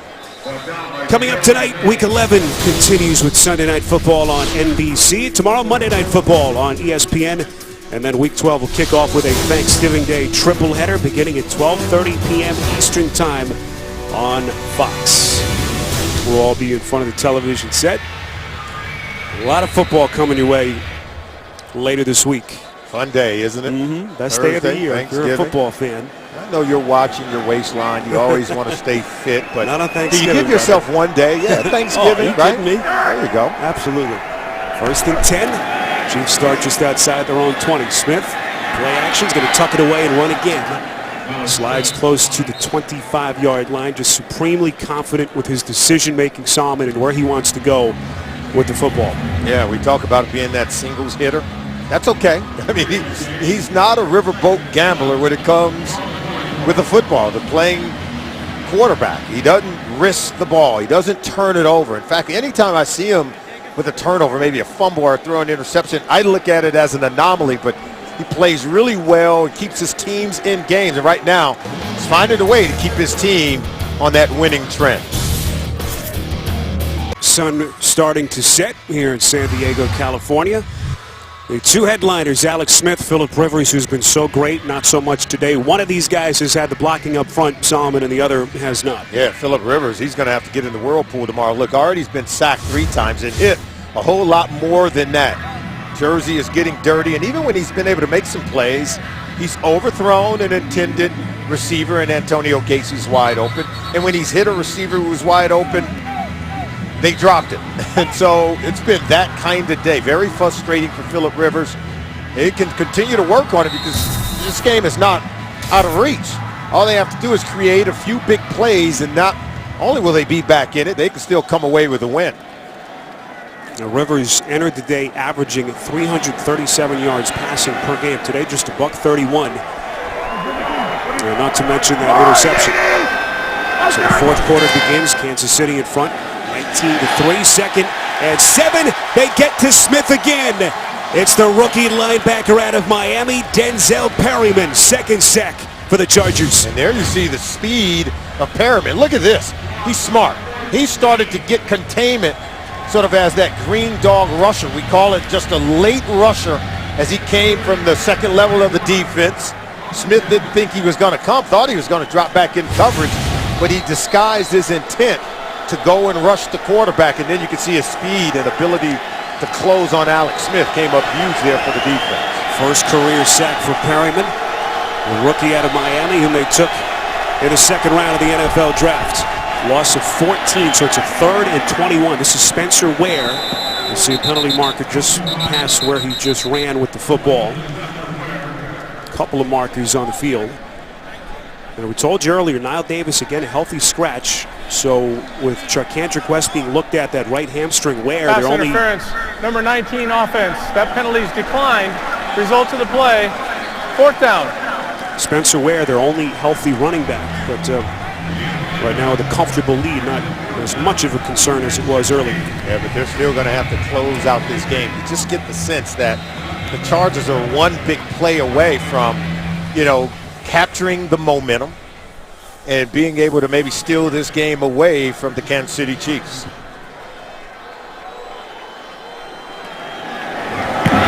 Colquitt on the punt. This is Herndon. Ball comes loose. He fumbled the football. Who's got it? Kansas City football. Jamel Fleming falls at it. Boy, I was just about to say that long streak of field position for the Chargers inside their 40 was just about to end. My goodness. We watched Herndon in practice on Friday where he fielded punts really well, but this one he just doesn't get under it. So you can't allow that ball to hit the ground. You've got to get completely under that punt and not allow it to get away from your body and turn it into a handball catch. See right there? So you got to get under it and corral that ball and pull it into your body. He fumbles. The Chiefs recover. They made the change. Jacoby Jones began the season as their punt returner. He struggled. Now they've given Herndon a chance, and he'll be thinking about that one for the next week. Yeah, it all starts with fielding the punts before you can return one and begin to gain yards on the play. Spencer Ware, the second-year running back of LSU, flanking Smith as the Chiefs begin the drive inside the Chargers 45. Smith from the gun, nice blitz pickup by Ware. Smith will tuck it away, maybe pick up a yard. Zalman, what more can you say? Everything that can go wrong has gone wrong. So this long losing streak for the Chargers approaches a 6th consecutive game. Yeah, it's really about the energy. I got to just see better energy from their offensive line.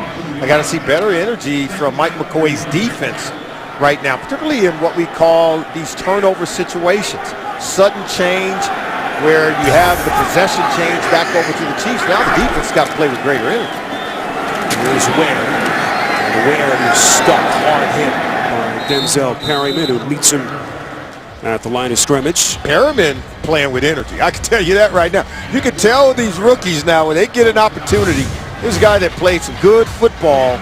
Okay, you're going to see Perryman right here.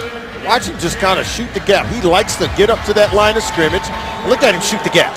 Meeting the running back in the backfield. That's the energy we're talking about.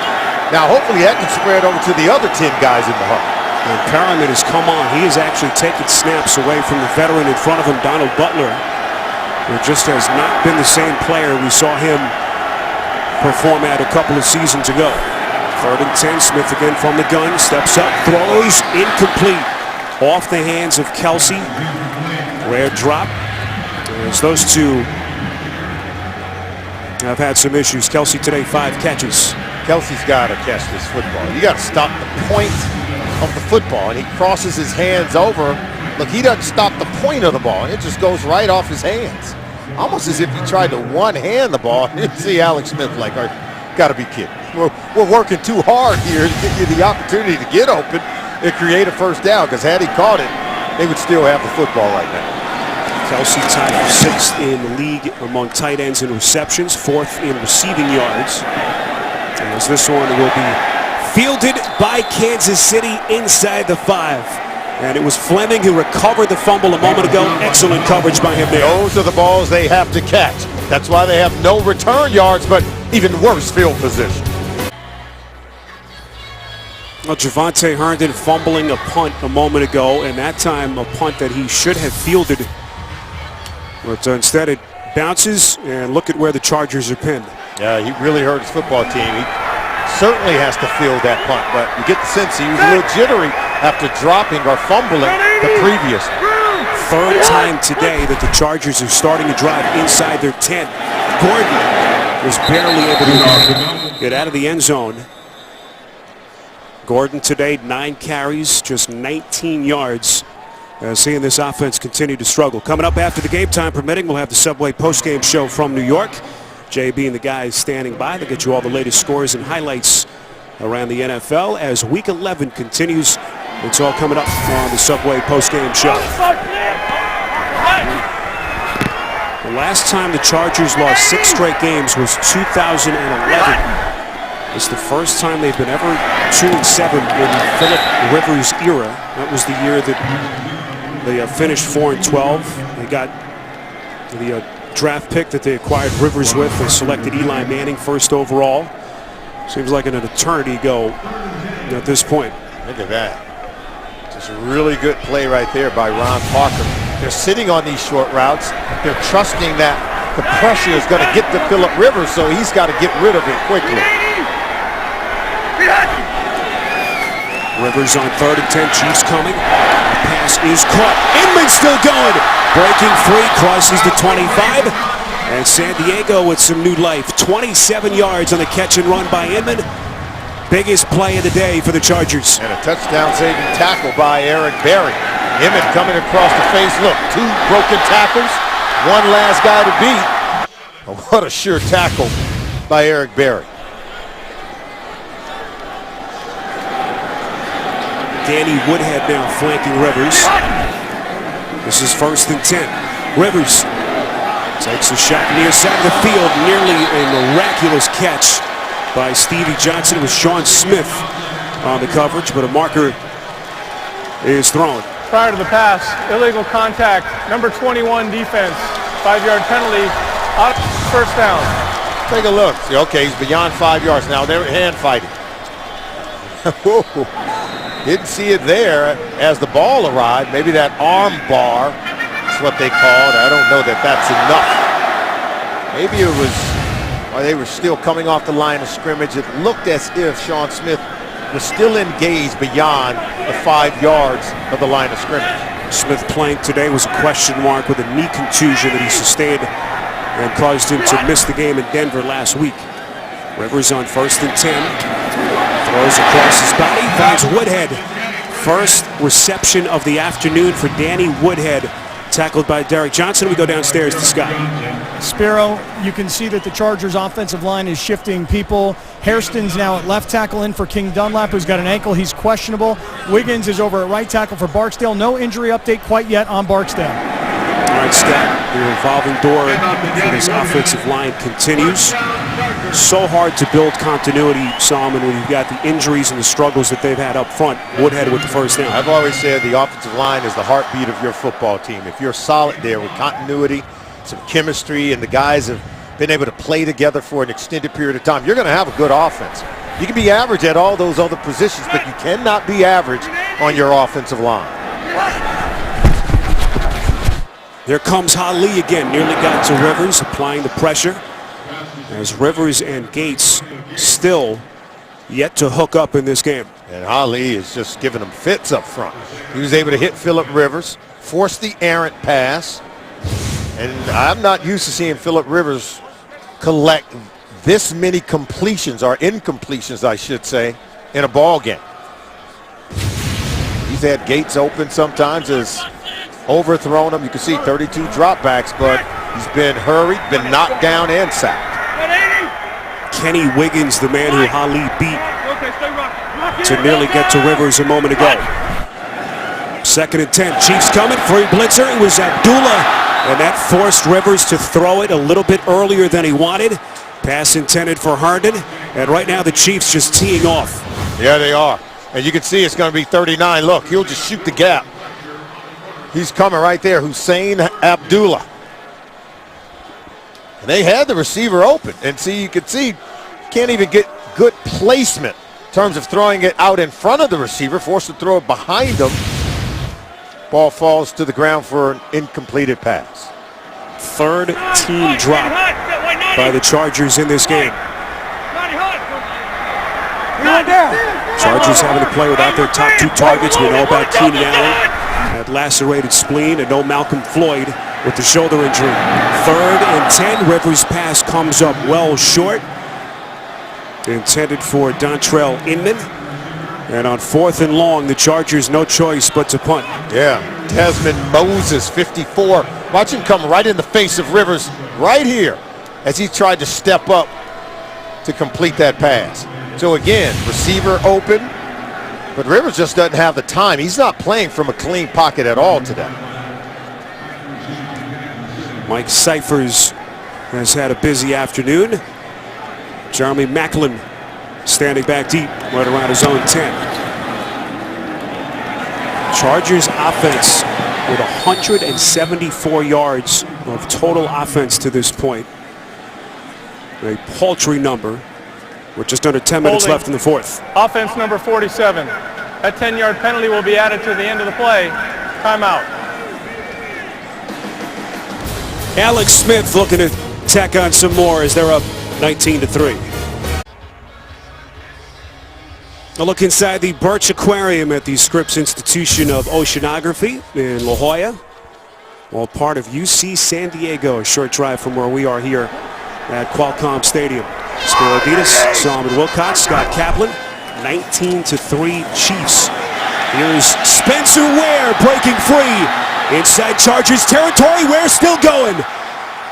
Finally dragged down from the back. Jason Verrett among the defenders to get to him, but not before Ware gashes him for 52 yards. These running backs they have a unique coach in Eric Bieniemy. The thing that he coaches the most is you got to have toughness, you got to have vision, you got to be able to hit the hole going downhill.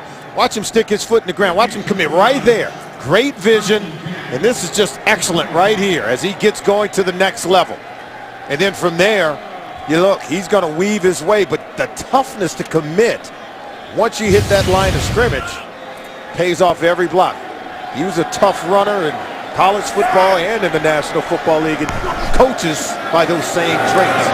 Smith, quick slant to Macklin, the enemy, a former running back for the San Diego Chargers, a member of that 1994 AFC Championship team. He was singled out not only by his head coach yesterday in our meeting with Andy Reid, but also Charkandrick West. He said the first time he's ever played for a coach who played the position. Yeah, and he coaches the same way he played, does Eric, with great intensity. He's coached some great ones. Adrian Peterson, obviously Maurice Jones-Drew, formerly of Jacksonville, and now coaching here in Kansas City. All of these running backs can play at a high level. Charkandrick West, right hamstring tweak, so it looks like he may be done for the afternoon, but they have not skipped a beat with Spencer Ware. That catch by Albert Wilson as they pick up 7 to set up a 1st and goal. I think coaching is one of the life's blood of the National Football League, to be able to take players and help them to develop. Andy Reid has done that for so many players. I think Alex Smith talked about it. They talked about it with Eric Bieniemy. They talked about being able to run through a wall for this coaching staff. That's how they were able to come back from that 5-game losing streak. 1st and goal. This is Ware. Yeah, we sat and spoke with a number of the Chiefs yesterday, and you asked Derek Johnson, their linebacker, about that point. 1-5, 5 straight losses. They'd lost Jamal Charles, and the first thing he said, Andy Reid, he brought us together and really rallied that group at that point of the season. Just a remarkable turnaround that they've had. I don't think you can say enough about the coaches in this league who can make players better. And there are some players who are veterans. You know, Derek Johnson's been on this team a long time. There are some players think, okay, I've already got it. But when you have the kind of command and presence that Andy Reid has, you continue to listen even when you're a 10-year veteran. Anthony Sherman is the lead blocker, trying to open up the hole for Ware, who inches close to the 5-yard line. And again, hard to believe how well this Chiefs team is positioned, considering they were at 1-5, considering they had lost 5 straight games.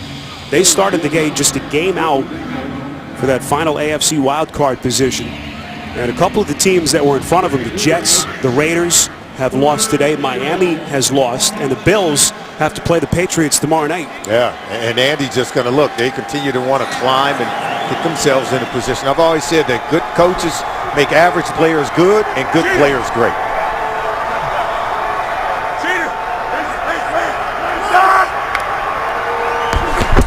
Chargers showing blitz with Ingram. Quick slant. It was intended for Avant, and penalty flags coming in from multiple directions. Brandon Flowers on the coverage. Was Melvin Ingram offsides, perhaps, for San Diego? Yeah, they appear to have called Brandon Flowers for pass interference as well. There are 2 fouls by the defense on the play. Offside, number 54, that penalty will be declined. Prior to the pass, holding, number 24, that penalty will be accepted, automatic, first down. And that's why you accept it. You get the automatic first down with the holding call on Flowers. Right there in the slot, right there against Avant. You can see is right here, right there. And then so watch him reach out and grab right there at the top of the route. And that's what they called. Get your hands on him early, but not at the top of the route as he's trying to detach from coverage. 4th defensive holding penalty that's been called against the Chargers. Fresh set of downs, and they will bust it into the end zone for the Kansas City touchdown. It's Spencer Ware on in relief of Charcandrick West, and Kansas City pouring it on here in the 4th. Ware is a second-year player out of LSU. He's 230 pounds. So when he throws his body up in there, he expects to get a positive gain. Look right there, even though he's hit by Manti Te'o, he still comes down on the other side of the goal line. And that's what his coach wants from him. Hey, you've got to commit to hitting that hole and do so violently. He wins the battle against Manti Te'o.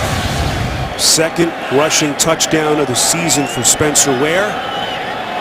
2nd-year man out of LSU, who came over in free agency from Seattle in the offseason.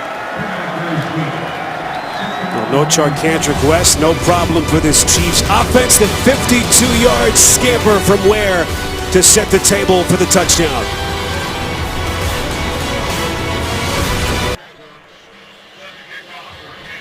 $20 unanswered points for the Kansas City Chiefs. And Spencer Ware, the hero of that drive, 52-yard run to get him inside Chargers territory, and he busts it in on the 3-yard touchdown run, his 2nd of the season. Javonte Herndon's going to play it from about 5 yards deep in his own end zone. Crosses the 10, and that's about it, as Herndon is brought down by DJ Alexander. Stay with us. Well, some of the prettiest coastline in the country here in San Diego, California. Temperatures over 90 degrees at kickoff. It has been all Chiefs. 20 straight points, up 26-3. And it has been physical, especially in the second half. Yeah, even on special teams. That's going to be 57, DJ Alexander. Watch him take on Kyle Alexander. Hey, look at that. Just as Kyle Emmanuel, I should say, 51. He loses the physical battle. Got to be able to block on kickoff return. Antonio Gates had his first reception of the afternoon a moment ago, and then Tamba Hali and Derek Johnson there to blow up Danny Woodhead in the backfield. Just nowhere to run. This offensive line, they're taking it to him. Look at that. Derek Johnson shooting the gap. Tamba Hali getting penetration. Woodhead's forced to eat it. They're very disruptive up front for this Kansas City Chiefs defense. And Bob Sutton sometimes stop the run. You got to blitz your linebacker. Hard to believe this Chiefs defense had given up 30-plus points in 3 consecutive games earlier this season. Rivers on 3rd and 6 completes to Stevie Johnson. Appears to be just short, but may have a favorable spot. Needed the 25 for the first down. There's Bob Sutton. Well, they're just doing a really good job of communicating as a defense, playing with good leverage, good tackling. They have a great sense of how to execute the plan, and his score holds up. This would be the 6th consecutive game where Bob Sutton's defense has held their opponent to 18 points or less. Favorable spot gives the Chargers a first down, and now Andy Reid is going to challenge the play.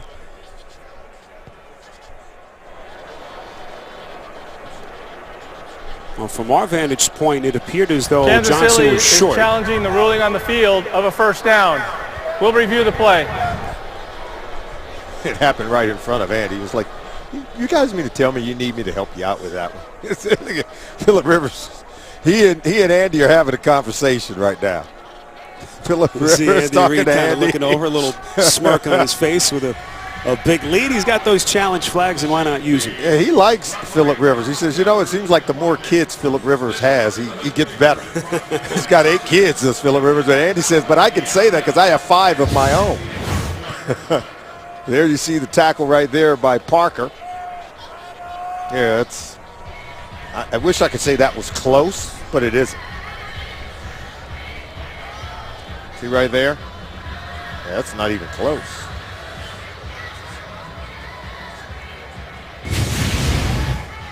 Well, they will need conclusive video evidence to overturn the call. Seemed conclusive to me. I would agree with you. Let's see what the officials decide here. Rivers trying to keep it light. All you can do is smile at this point. Just seems like a black cloud Solomon has been hanging over this team the all ruling on the season. field has been changed. The runner is a half yard short of the line to gain. It will be 4th down and a half yard to go. Kansas City will not be charged with a timeout. Andy feels good about that, right? So it'll be a 4th and 1. No reason not to go for it here with just 4 and change remaining. And San Diego down 23 points. Mike McCoy said what to do. It's hard to call plays on offense when your offensive line is struggling to run block and protect the quarterback. David Johnson, their tight end, is the lead blocker on the play, and I don't think Melvin Gordon got it. I don't think he did. I don't think he did. Needed the 25 for the first. He is short. Eric Berry was there for the Chiefs. They got great penetration underneath. Look, Dontari Poe 92 submerges, and then you can see Berry coming off the corner. Is able to make the tackle. Watch 29 come right there through that B gap. See him right there? Getting his head in front. Excellent tackle. This is Eric Berry, I'm telling you. What a story.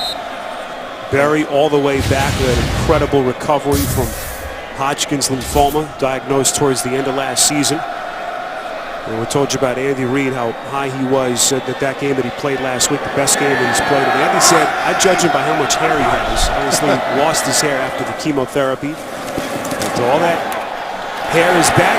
Look at Ware taking on tacklers. They had the long touchdown run earlier as we go to New York and an update with JB.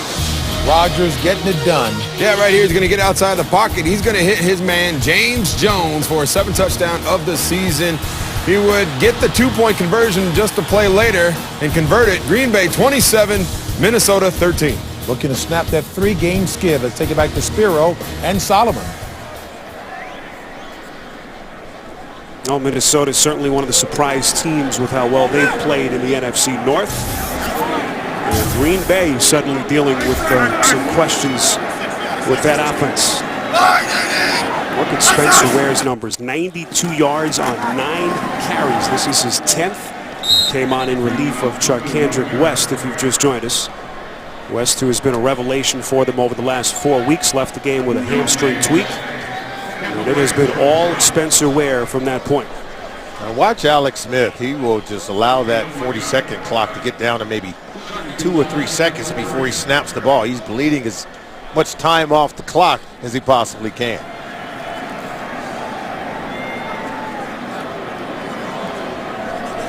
Andy Reid and the Chiefs closing in on their 4th consecutive win. It'll get them to 500 at 5-5. Here's Ware on 2nd and goal, trying to find the edge. Falls into the end zone for his 2nd touchdown of the quarter. What energy. He gave his team a spark. Sharkandrick West left the game with a hamstring injury, and Ware's, he's playing really well. Had that 52-yard run on the previous possession, and now he comes up with his 2nd rushing touchdown of the game. Gets big around the goal line at 230 pounds.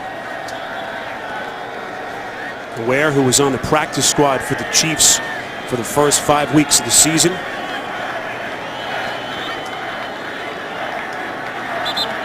And was his knee down before he broke the plane of the end zone. There you could see his right knee down before the football got there. And took a quick peek at it upstairs. Apparently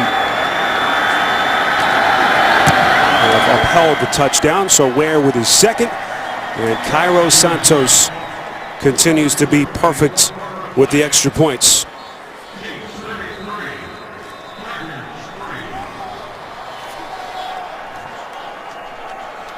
Well, the holiday tradition carries on as Cam Newton and the Panthers meet Tony Romo and the Cowboys in Dallas. The festivities begin with your Super Bowl 50 team, JB, Tony, Bart, Coach, and Boomer on a special holiday edition of the NFL Today. Well, how did Cam Newton and Tony Romo do today? Romo making his long-anticipated return. Look at the Panthers, unbelievable as they continue to steamroll through the competition. Cam Newton, 5 touchdown passes today. We know what he can do with his legs, but as he continues to mature as a passer, no telling how good he can be. And with those 5 touchdowns, Cam Newton tying our colleague and good buddy Steve Berline for a franchise record. What a season Newton has had, right in the MVP conversation. 27 unanswered points for the Kansas City Chiefs. We know it's been a struggle, Solomon. No one anticipated this kind of blowout. Certainly not with the emotion expected from LaDainian Tomlinson's jersey ceremony at halftime. Well, they've had so many miscues in this game. Hard to win when they're a quarterback. One of the best in the game is overthrowing his intended receiver, Antonio Gates. And then he has receivers who are dropping the ball when they do get open. And then poor special teams play. The inability to field punts. And then the quarterback's been hit, hurried, and harassed so much, he feels pressure when it's not even there and throws an interception to Justin Houston. Have it returned for a touchdown. So they found a number of ways to have so many miscues. Really, it makes it tough to come out and win, even when you're playing at home.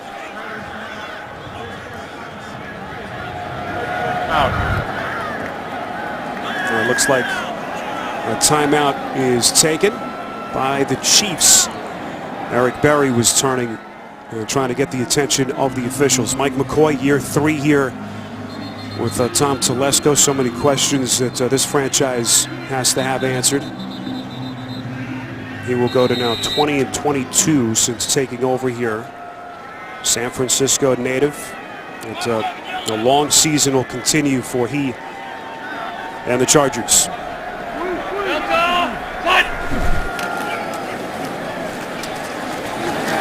First and 10. That is Gordon brought down. Again, the Chiefs right in the thick of things. We know some of the teams in front of them losing today. Bills have to play the Patriots tomorrow. And they have the easiest remaining strength of schedule, Solomon, the rest of the way.